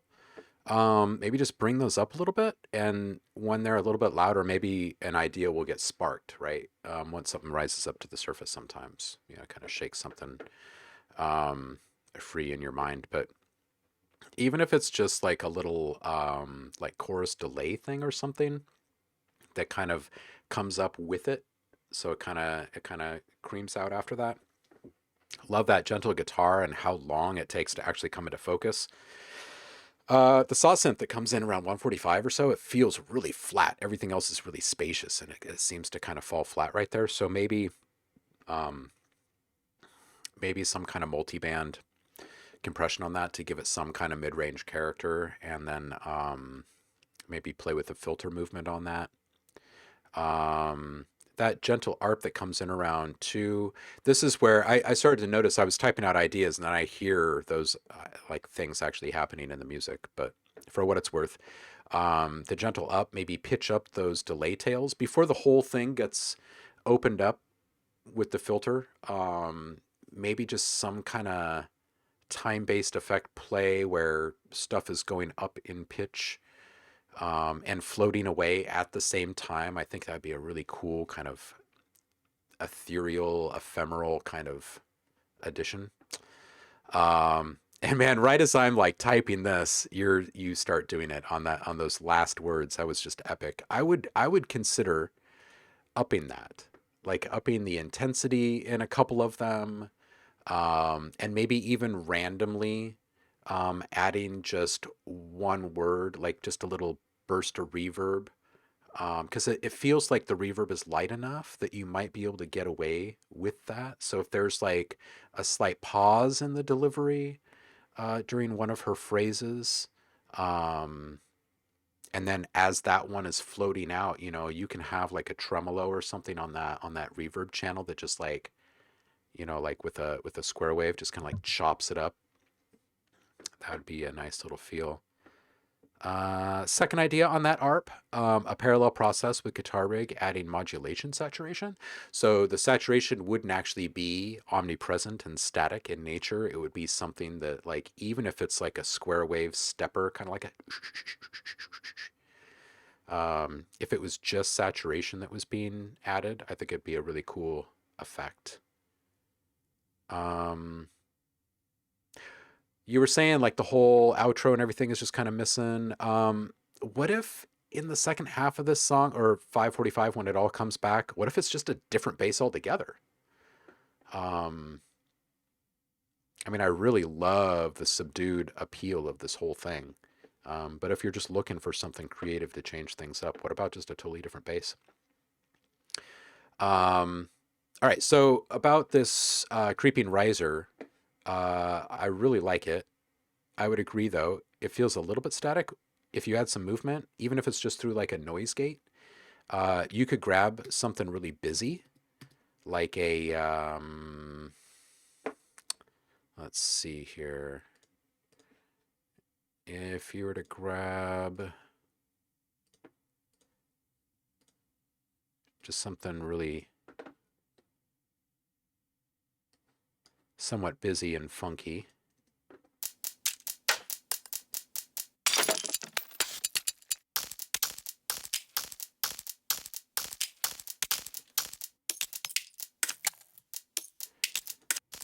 Or maybe even two combined.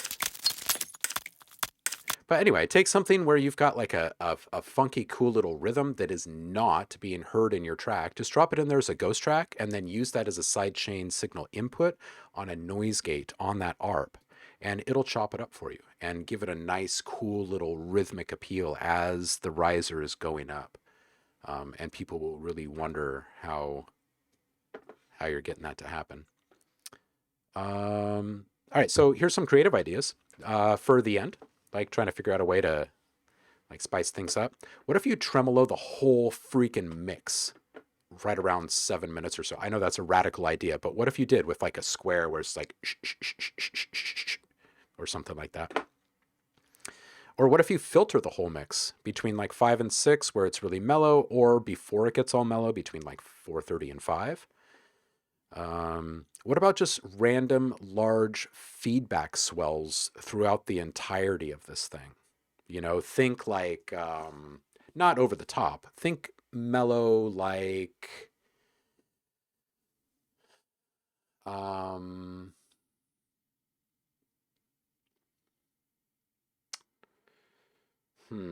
like ambient Robert Fripp, or ooh, actually, what if they were just guitar reverb swells, or feedback swells? That would be interesting. Um, yeah, yeah, yeah. Even if you took something like the very small plucks in the beginning and you fed them through a feedback channel, or a channel, or like a resonator inside of a guitar rig, for instance, that's then fed back through an amp in there, so it does start to swell up, and then you artificially deflate it and then let it come back up again in weird places. Yeah, exactly, exactly. Keep it on a bus so it's all parallel and you can control it. And then you can filter that and put some movement in there. Um, or just going back to that idea of like saturation and modulating just the saturation, maybe some subtle saturation swells.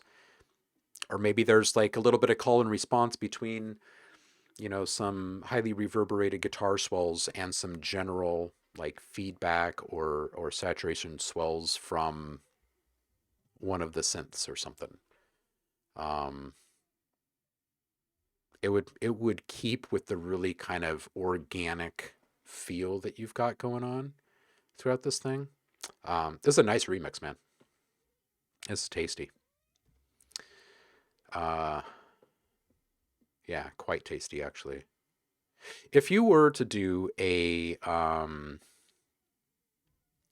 some feedback swells, um,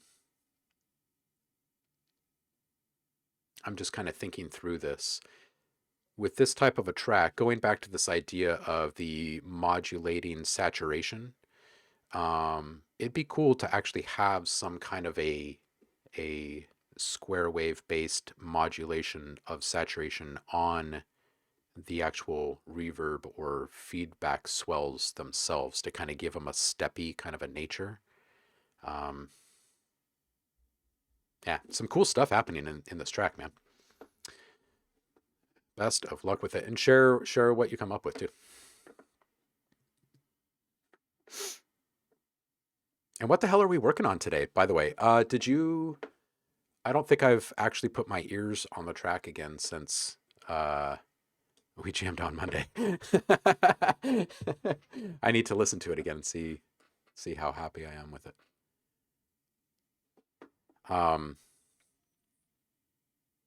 Yeah, this is good. I like this remix. It's tasty.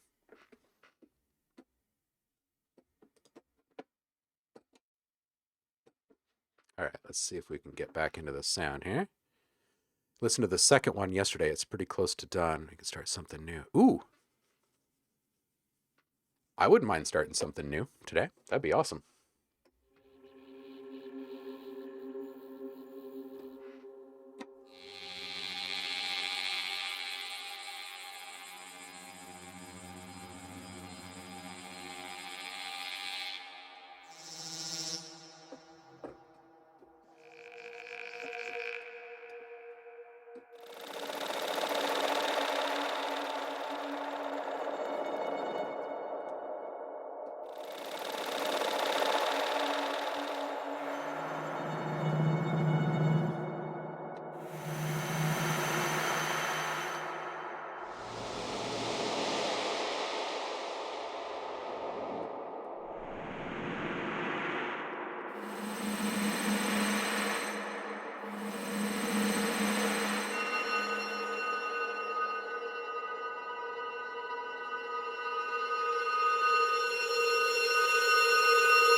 Twitch Royale, how are you?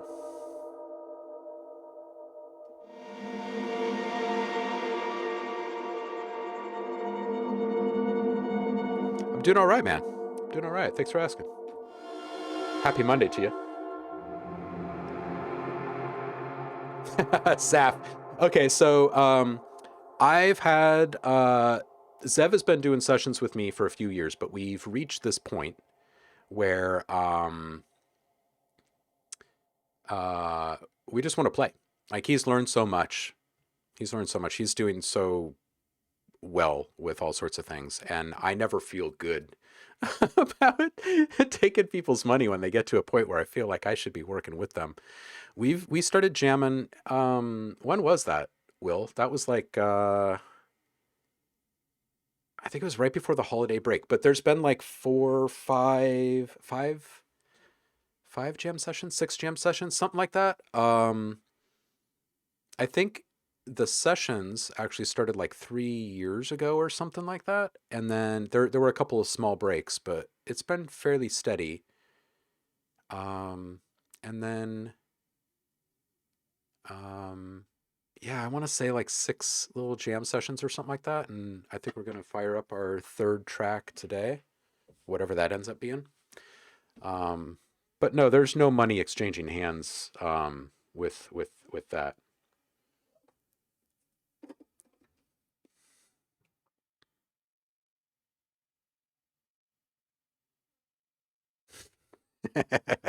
Trance in your pants. What up, Ricky? Happy Monday, dude. How you doing?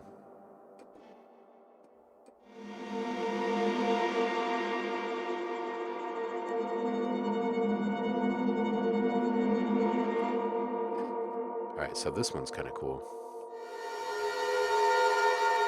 Wait. Was that? Was that? Oh, God. No, that's my neighbor's car. Holy hell. My neighbor's kid just put glass packs on his freaking car. So now every time he fires up his car, I'm like, what the hell just happened to my sound? God.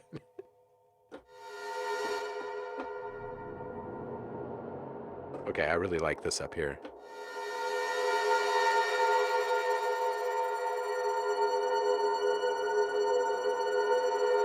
I'm getting to the point in the production of this new library where I can just kind of start playing freely because I have so much solid stuff. Now it's time for just ear candy.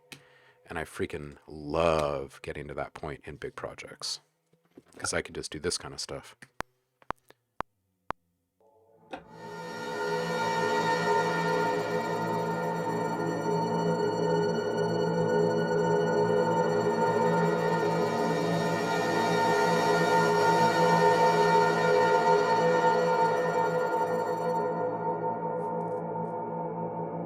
I love the other track playing in the background.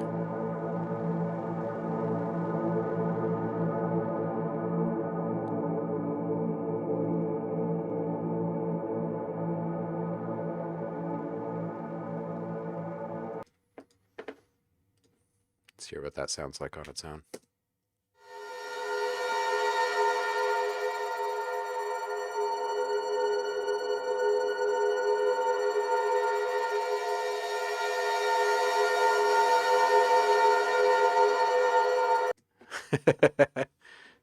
Yeah, that is kind of how you started, huh? Teach me soundscapes. That's right. A lot of people start with just compression and then they get into a session and they're like, oh, snap, there's a whole world of stuff to discover here. And then a lot of people end up down the rabbit hole of sound design and their world changes. Is there beer involved at least? You know what, Paul? There hasn't been because it's been the middle of the day. Well, for me anyway, for most of our sessions. But I think we're getting to the point now where, and our sessions have been running longer, that I probably should crack a beer. Music could probably be better for it, right? Ricky has just stepped out of a meeting. Nice. And you tuned into us, of all things? Dude, how have you been lately?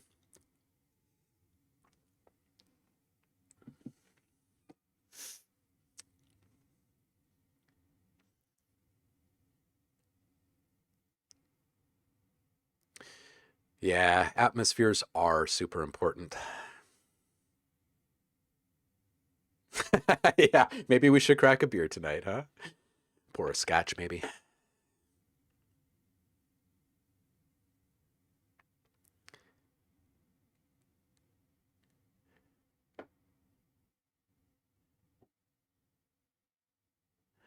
Oh, Saf, you're going to be doing a tutorial on soundscapes. Very nice, very nice.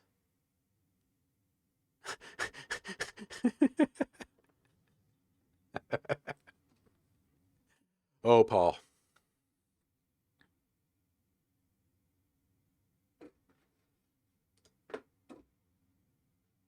All right, I'm going to take this one down.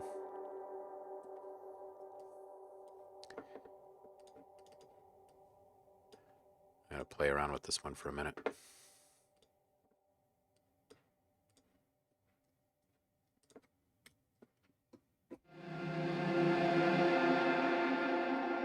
Yeah. Yes. Oops.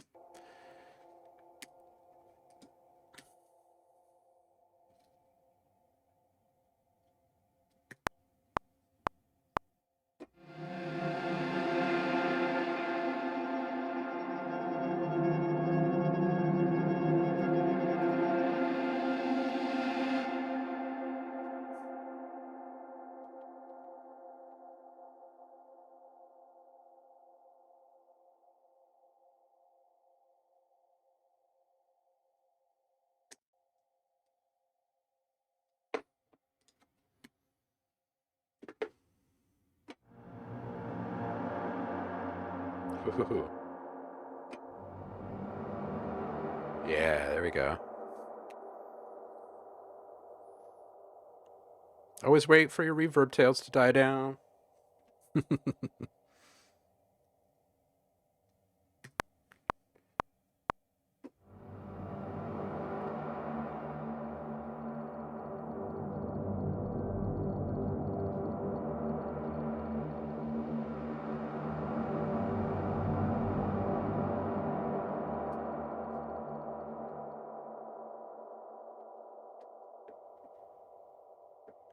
Oh, these are going to be so tasty when I'm done with them.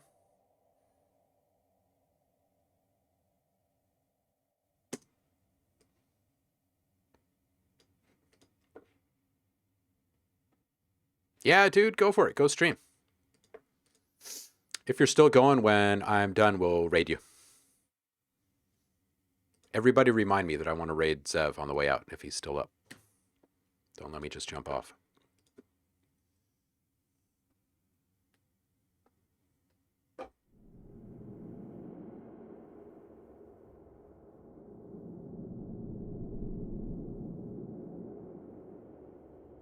Ooh. Oh. Illy Virtual, welcome. Yeah, go ahead and drop a link in the chat. Be patient. I'm just about to bounce another sound. We'll circle back to it in just a sec.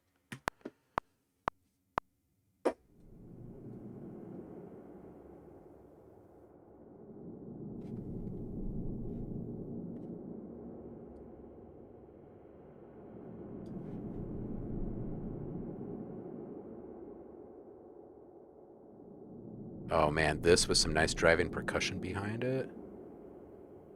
Bump it up about 15 dB.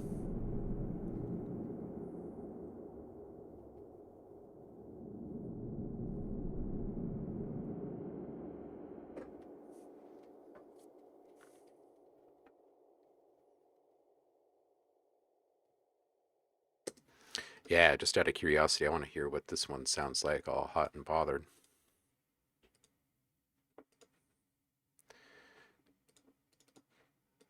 Let's bring this one down on its own track. Solo.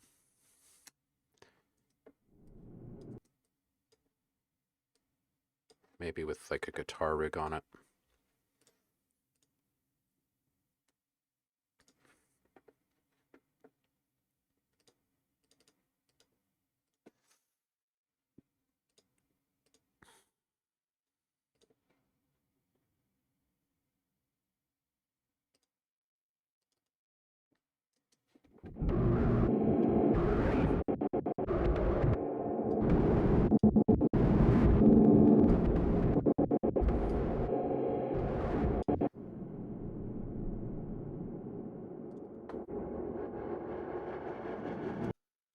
I think all I really want is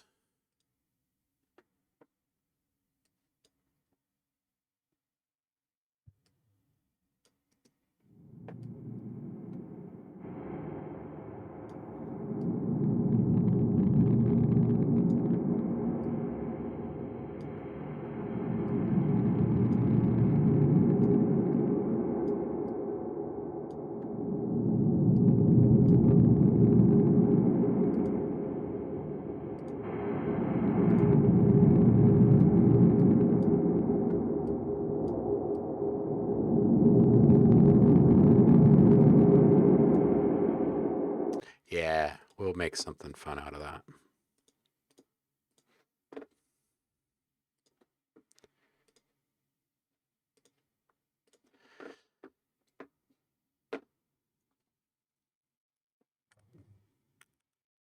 All right, so I got a link here from Illy Virtual. Oh, dude, Saf, it's so good to hear that you're watching Dark. Sound design is only half the fun. It's flipping great, especially a couple seasons in.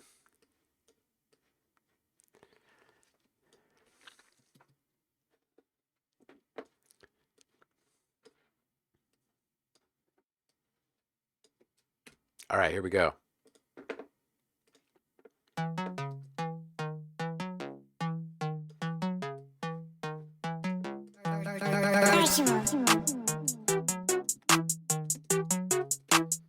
Juggernauts, dude.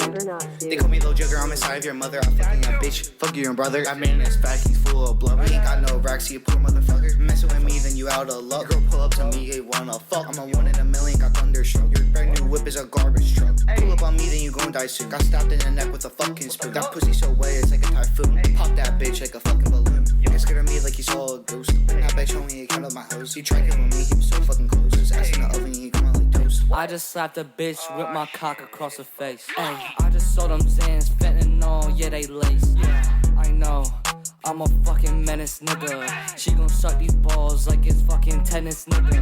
I'ma fuck that bitch, I put my dick right up inside her. Then I'm gonna come, she gonna drink it like some cider.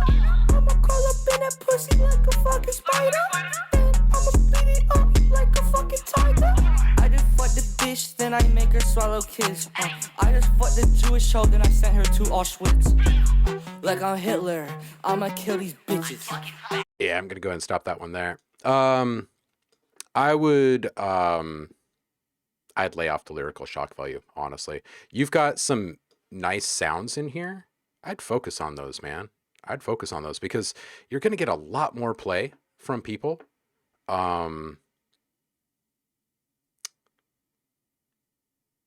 If you don't take it all to an extreme. I'm just being straight up and honest with you right now. You've got some really good sounds. And I would really build on that. Right now, the lyrics are flat, and you can fix that. You can fix that by putting a little bit of space on them. Don't drive them too much. Don't compress them too much. You recorded them pretty clean. I would run with that. The little vocal buildup that you have at the very beginning of this thing is good. Get the lyrics that run right after that up to that same exact standard. I wouldn't really touch the drums. They're nice. But yeah, don't feel like you have to push the lyrical shock value because you're not going to get the plays that you're after. And it's going to be a shame because you've got some really good sound selection in here, some really good palettes. So that's where I would go with it. But I'm not going to play a track that's talking about sending people to Auschwitz. So, no, I know you're not trying to be Drake, man. I'm not saying be Drake. I'm not saying go.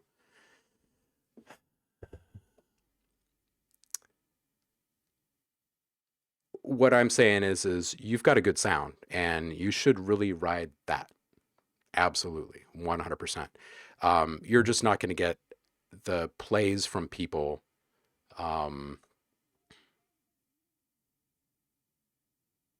I do like the cover art. Yes, absolutely. In fact, I would go back to this and just kind of point out the fact that you've got this sound that syncs with this style of art so flippin' perfectly. Like, the sound has got just a little bit of Adventure Time in that first synth, right? You've got like this demented Beavis and Butthead kind of thing going. It's awesome. Focus on that. Focus on that. I would ride that wave because right now in our current musical landscape that we're up against right now, it's really hard to make any kind of music as a musician, and you need plays, right? So if you want this to be a hobby, then carry on. But if you want this to be something that you can really chase, then pour everything into the art of it because you've got something here. That's what I would say. You've obviously got a very crystal clear vision of what you want it to sound like and how you want to put it in front of people. The downside of chasing the more extreme side of the lyrical boundaries is that you're immediately out of the running in most playlists.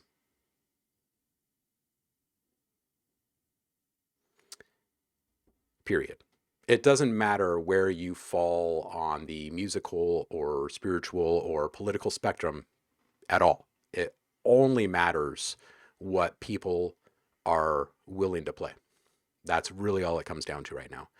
And until you've like made it, that's just the way that it is. So I would really encourage you to focus on these two really, really big strengths. One is your visual side of things because it really speaks to something that you've built up in your mind that you're working on.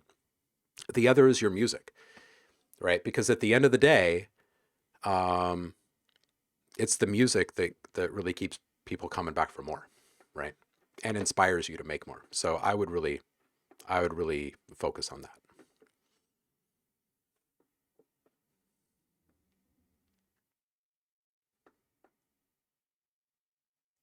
Oh yeah, absolutely, absolutely. And Eminem also put out some stuff that was a bit more mainstream acceptable.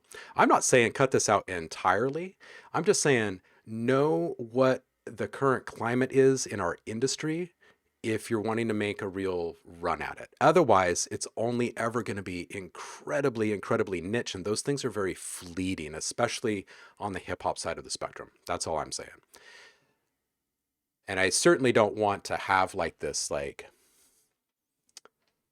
censorship attitude or anything. It's not about that. It's about giving yourself a chance. That's what it's about. If I didn't think the music and art was on point with it, I'd just dismiss it. But I do. I do think that they're good. So I chase it. That's my honest feedback for you, man.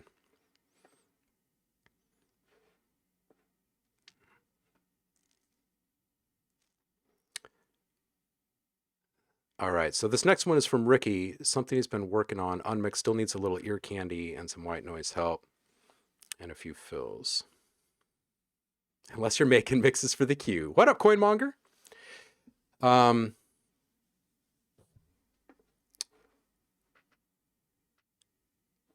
Bonch. Wheezy, go ahead and just drop a link in the chat and be patient. Yeah, and Bonch has a point here. It's just really about being tuned in to what's going on in the world right now and what people are going to tolerate and what they aren't. That's really what it comes down to. That's really what it comes down to. Here's the thing. If you have good art and your music, like if you were to take away all the lyrics, especially on the hip hop side of the spectrum, and your music stands strong, then it's good. Yeah, that's really what it comes down to, is that's what gets you the opportunities and the repeat plays and the acceptance into the playlists and the ability to collaborate with more people. That's really what it comes down to. Because anybody can spit, and that's really like, that's the hard, honest truth of this whole thing. So, no, not with this account. I won't. I will say that I like the sonic palette that you're playing with, and I really like the art. And that is what I'll give you. All right, so this next one is from Ricky. Trance in your pants.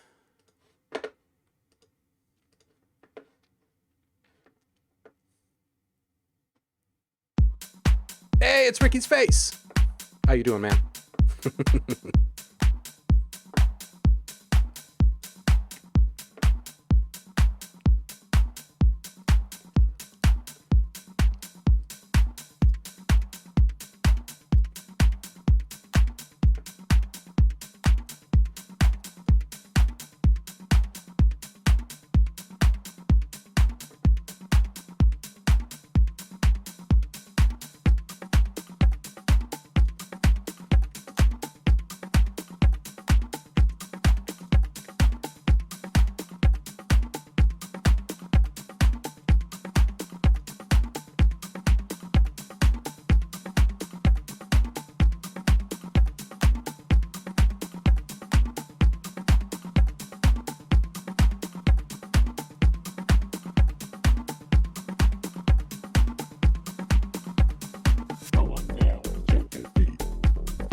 Ooh.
Ooh.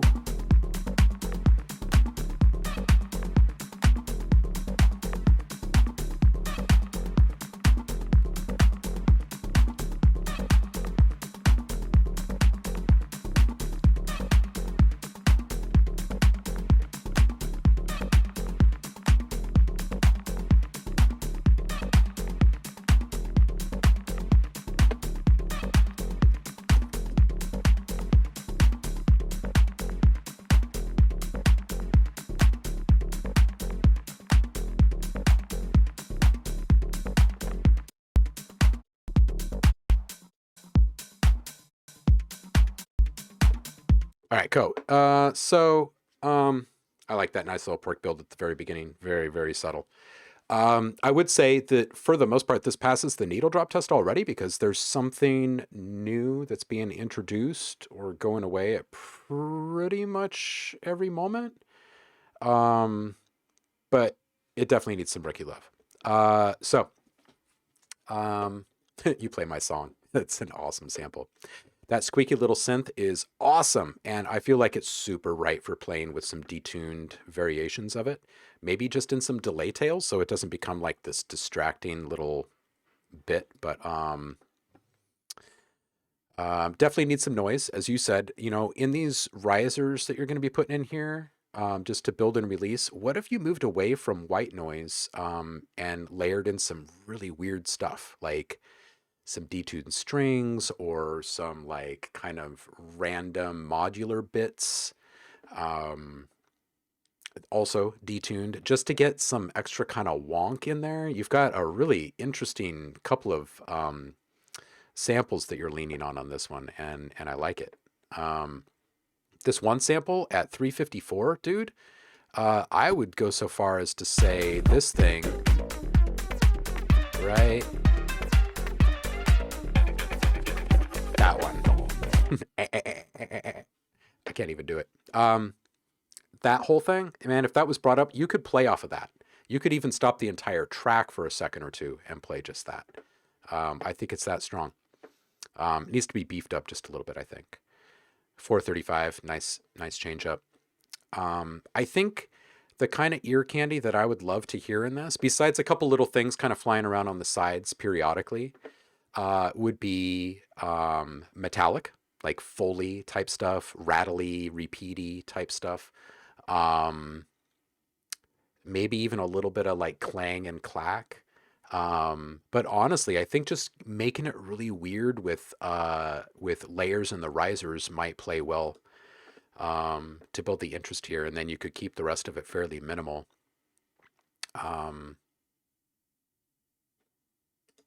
Yeah.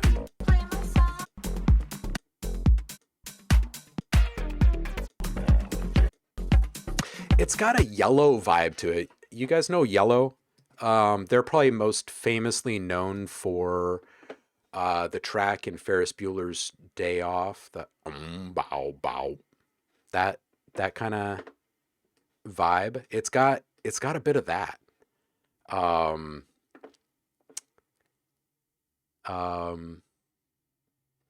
Monkey, welcome. Oh, that was your vocal. That's awesome. Godly and Cream Snack Attack.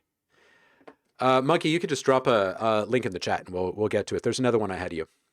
Yellow is a band from the 80s, and like I was saying, their big claim to fame was the bow bow boom bow bow song that came from Ferris Bueller's Day Off that has been in a few other soundtracks since.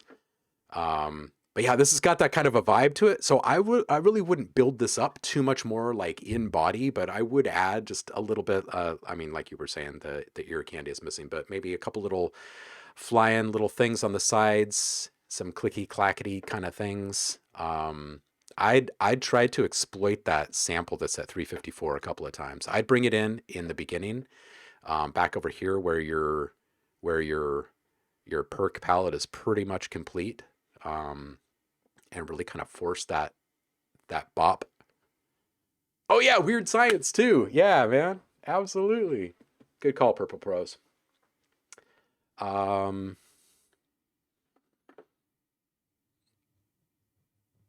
Mellow by Yellow, still out. Yeah, other people are feeling that too. Otherwise, I wouldn't change too much in this. I think that, when you put your final mix on this and master it, it's going to sound really nice and full. It's really got that yellow vibe. I can't stop thinking that now. So definitely don't bulk it up too much, but play around with some weirdness in the builds. Not like cinematic strings. That's not what I mean. I'm thinking more like synthy strings, like really weird wonk. That's what I've got for you. Yeah, that 2 to 3 minute area is the part really needing the help.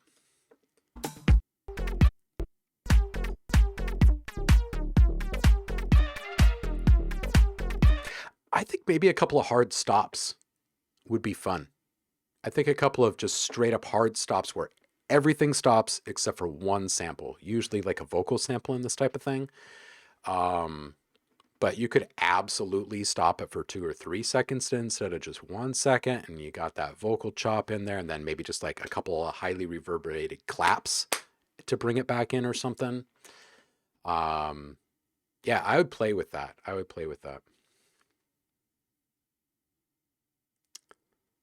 Awesome.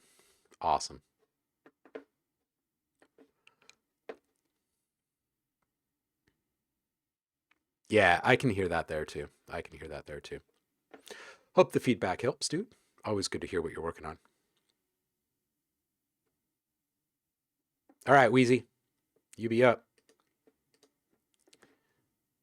We got time for another one after this probably, and then we'll probably wrap it up.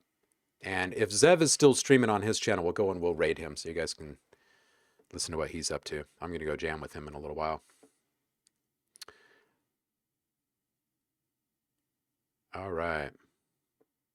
Here we go. Be all up in my bag when I'm all alone. You can get up in my head when I'm in the zone. You be talking bad on me, but you are my clone. On my waist, Louis V, on my back, V-Lone. Shawty see me now, I'm popping, the only option. She only want me for designer, I'm wearing bottles. Forget about that because we need a toast. To the groupies and the hoes, they doing the most. Yeah, I'm a rock star and you shawty knew that. I made money and it goes around like a crew neck. The way you flick your tongue, I like how you do that. You say it for the team, well the crew already knew that.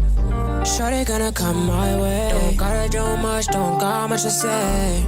I may bank all day. All the fakes and the jakes wanna come for me, but that's my lifestyle now. I made a new wave and I made a new sound. You can't take my style. All the groupies and the hoes find their way around. I gotta change my life. Got this with a little shawty, yeah, she said she's mine. I don't care why you waste my time. You can play with my nine while I chase my dime. Red bottoms on my feet in the phantom. The honey face in my lap, she got no manners. This my life now.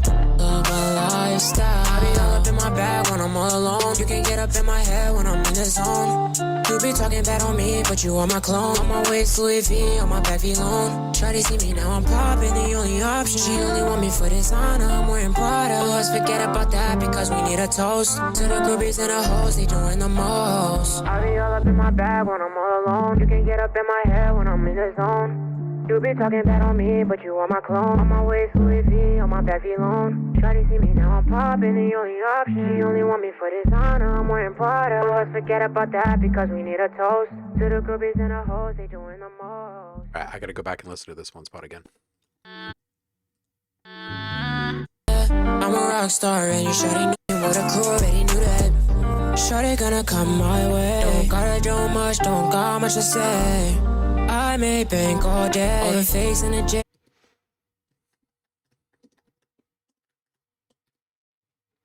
wanna come for my style. I gotta change my life. Got this with a little shawty, yeah, she said she's mine. I don't care why you waste my time. You can play with my nine while I chase my. All right, so there's a few things here that I'd like to just give you a quick shout out about. The auto tune on this is great. It's working with your vocals very nicely, and I would also say that your 808 is not overdriven, and I really like that. It feels like it fits in here.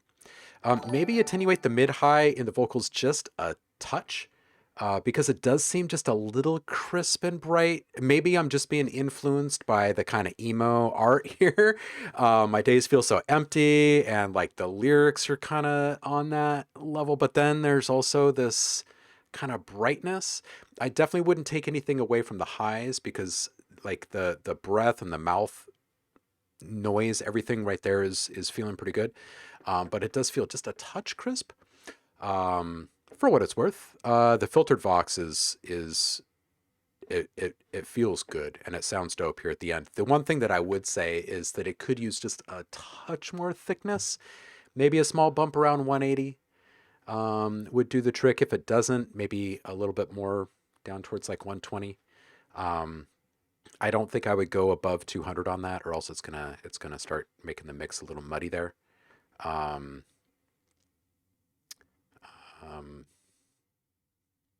The guitar, it feels like it's in the middle, and I might be off there, but it feels like it's in the middle, and it's getting buried a bit. It's a decent chop, so I would highlight that a bit.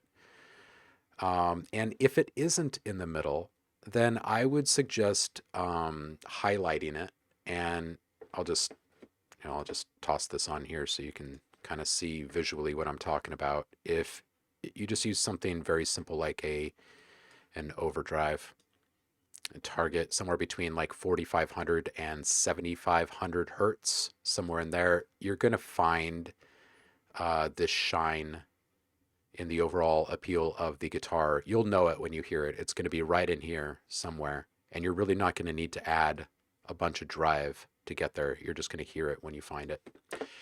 If that doesn't do the trick, if you don't find something magical coming through your speakers from that, I would go into the realm of an exciter, and I would try the same thing.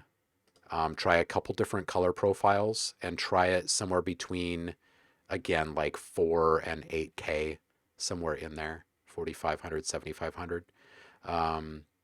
And what you're aiming to do is add a small amount of harmonics in that range. And that's just going to help the guitar be heard a little bit and sit a little bit better with the auto tune. I really don't have much in the way of critiques for the arrangement or the rest of the overall sound in this one. I think you're pretty well nailing it. I just like that your 808 isn't completely overdriven for as saturated as it is.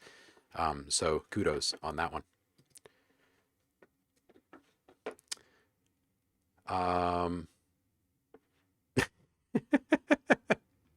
For what it's worth. Hope it helps. All right, so we've got, who is next?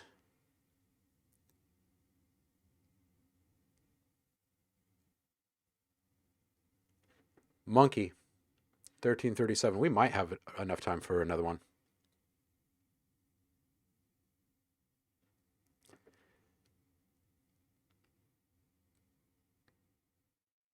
Yeah, Aftershock is agreeing with those vocals. I thought there was another one. Oh, there it is. All right, so this one is from Monkey in the chat. If I'm saying that right, Monkey, maybe? Photon Blade. Oh, there's a picture of a monkey here. I'm feeling a bit more confident in it now. Let's check this one out.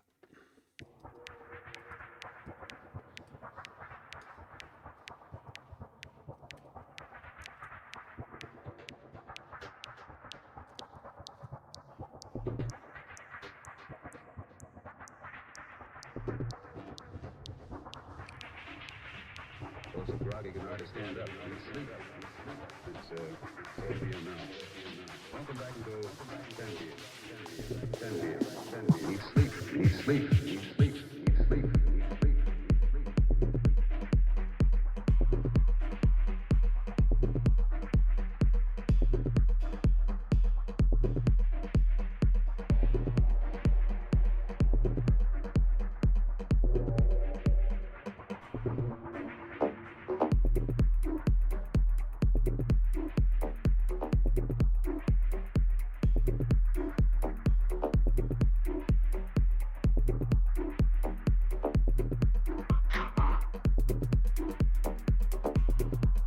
Oh, you're calling me crisp.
Yeah. Okay.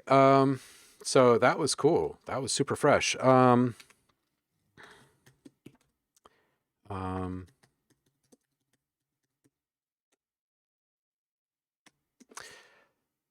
right, maybe take just a touch more lows out of that plate reverb at the very beginning to help that dialogue sample pop out a bit more. I felt like it was kind of getting lost, and I would like to hear it more just because I'm a sucker for awesome dialogue samples. This is a great, great track, and this art is just like, it's like looking at the swirling textures that we're hearing. It's great. And the resonance, especially in this space right over here,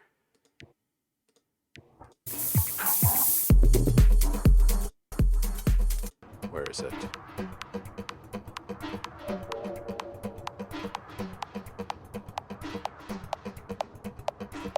There's one point where it's building. Maybe it's right here. Oh, it's just like right on the edge of feedback for a few of those elements, and I freaking love it. It's a nice tightrope act there. Maybe just a touch more saturation on the kick. I feel like there probably is some, but if you were to target it, and I'm going to come back with that on this same thing. If you were to split out a parallel process through a multiband and solo just the mid-highs, you can do this on the kick too.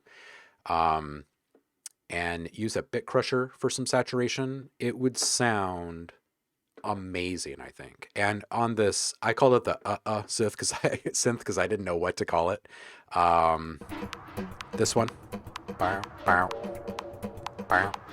one, same thing. And I'm talking a bit crush process, like where you go fairly extreme, right? Like maybe drop this down to like a 5 or a 6, find the right pitch tone in your down sample, drive the hell out of it, make sure you set a little clip boundary, and then bring it down to like maybe just like 3% or something like that. And it'll give that synth a nice little metallic shimmer. And it would sound oh so delicious in this. What else did I have for you? Just a general comment of the juxtaposition of the filtered lows and those super crisp highs. Very nice. Maybe reprise the dialogue or a different dialogue in here, sample somewhere in here. It feels like there should be some kind of a storyline going with this. Maybe it's just me. And at 343, this last little push is so good. I guess it was like 42, but still so good. And then maybe something to just kind of play around with creatively is the idea of detuning the reverb. And you could do that a couple of different ways. I would think that one way that you could do it, and this would kind of smear the mix in a really interesting way, but if you were to put a modulator on the size of a reverb, and this would probably be best if it was a secondary reverb, and you modulate it ever so slowly and slightly, it's going to drag and smear part of your image there. And I think that it would be right in line with this art and those swirling textures that you have going on early. It would be a bending kind of an effect. I don't know. For what it's worth, it might be something to play with. Nice, nice, nice. All right.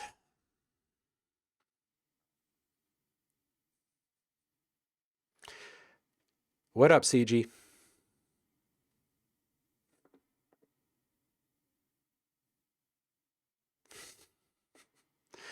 Yeah, you bet, monkey. Hope it made sense. Hope it sparks some ideas. All right, we're going to do another one, and then yeah, I would agree, Rob. I think there's not much to pick apart here. I really like it. It's very original, and I do appreciate that. All right, let's do one more, and then we'll go raid Zev and see what he's up to. I think we got another one waiting for us up here. Or maybe we don't. Do we have another one? Is someone else waiting?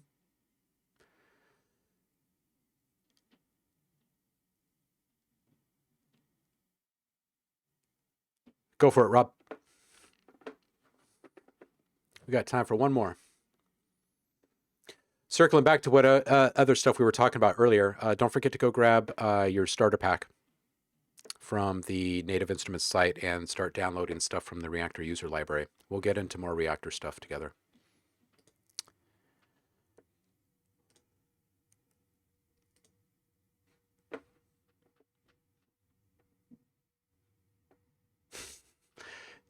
You bet, Rob. That's what we do. All right.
Just going to do a quick needle drop here.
All right. So I got a couple things here for you. Apologies if it feels a little rushed. Got sessions that I need to step into here in just a sec. So This initial bass coming in, and I know you're going to know exactly what I'm talking about because I think I hear it on a few different low-end elements after this, but it could use just an ever so subtle, very small reverb with some saturation on after the reverb, just to make it kind of sit there in its own little bubble. It's really one of the only bass elements that doesn't feel like it has this already, actually.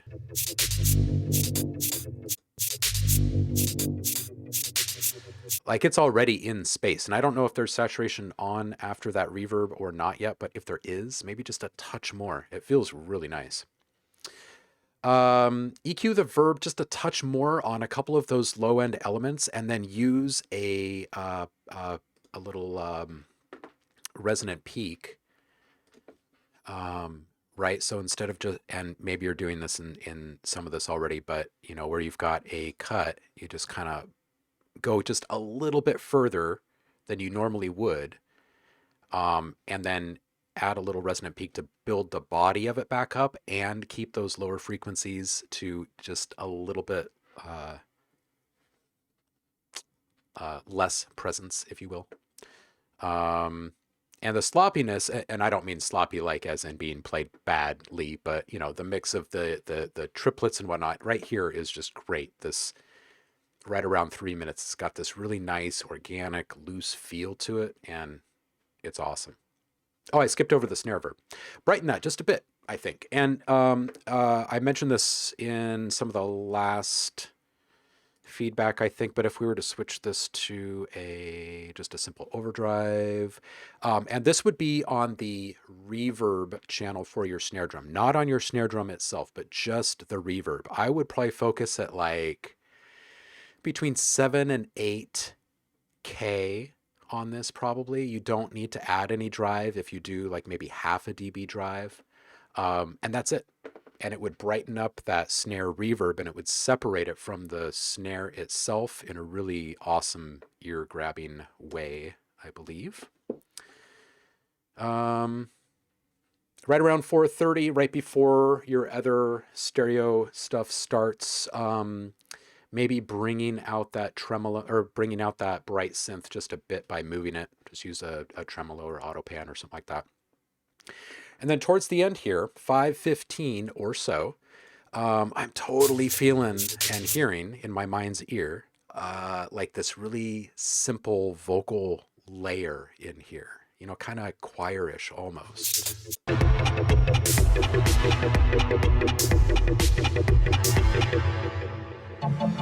Right in here.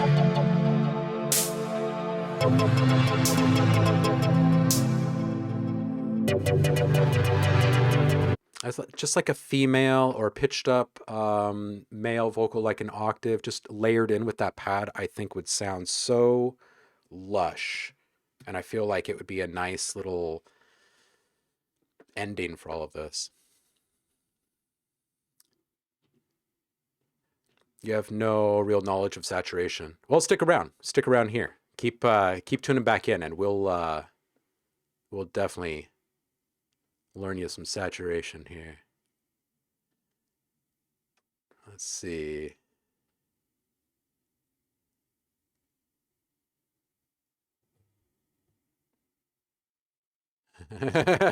Paul, nothing's ever pre-configured for VCV, huh?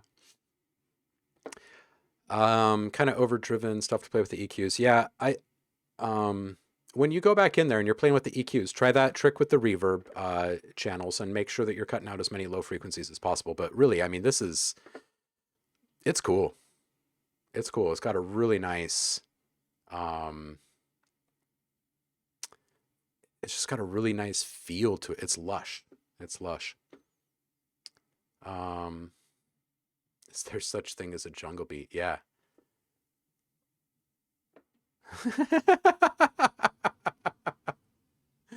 Oh man, After Hours Treehouse vibe. Nice, nice. Don't Bogart the banana. Oh man. You know what, Phosphor? I'm about to go raid Zev. If you're still here and you want to raid me really quick, then I could raid Zev. We'll send him a bunch of surprise traffic or something. Uh, oh, Aftershock. Did you send that back to me? We'll be back on Wednesday. We'll bring it up on Wednesday. You bet, Rob. And come back. Come back. Make sure you hit the follow button or sub or whatever. Oh, and just a quick reminder, if you're a subscriber, you have a whole bunch of free sound packs waiting over on the Discord. If you're not yet a subscriber, sub really quick and go grab yourself hundreds of free sounds. Or almost free, right? For the price of a simple sub. For what it's worth.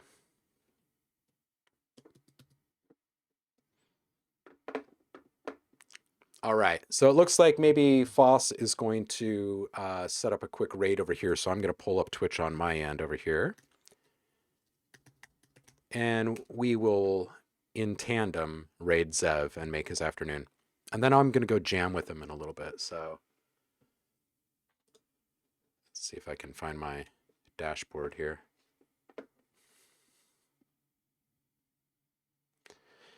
Dun, dun, dun.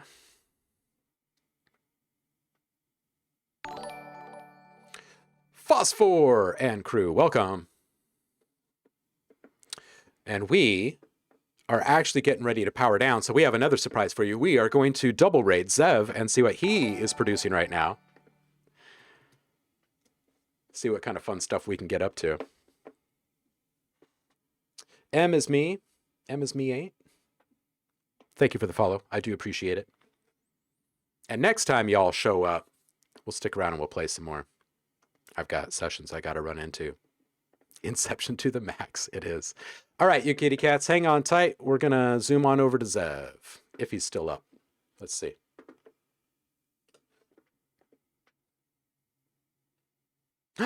He's not. Hold on a second.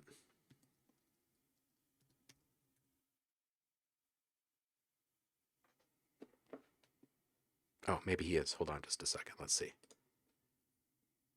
Okay, here we go.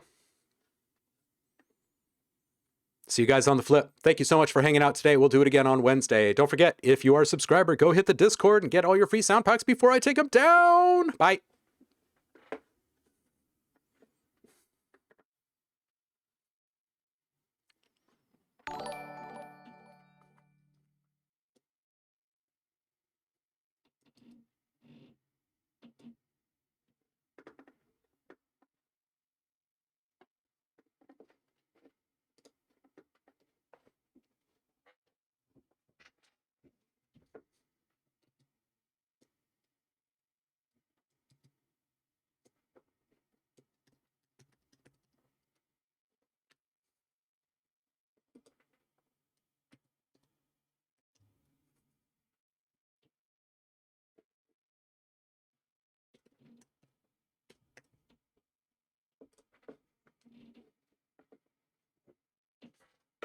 It took me, I don't know if you guys can hear me right now.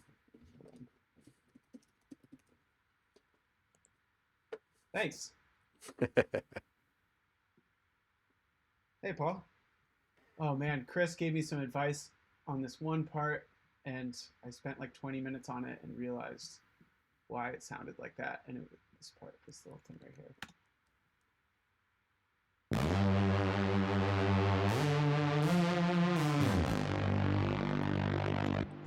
Dude, I had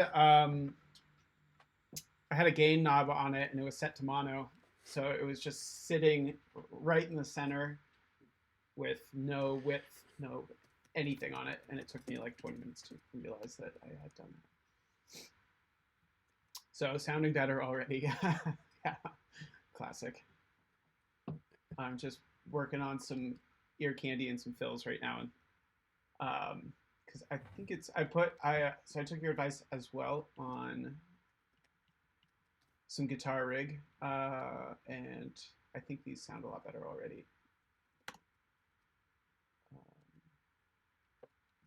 And I put a noise gate on it too. So let's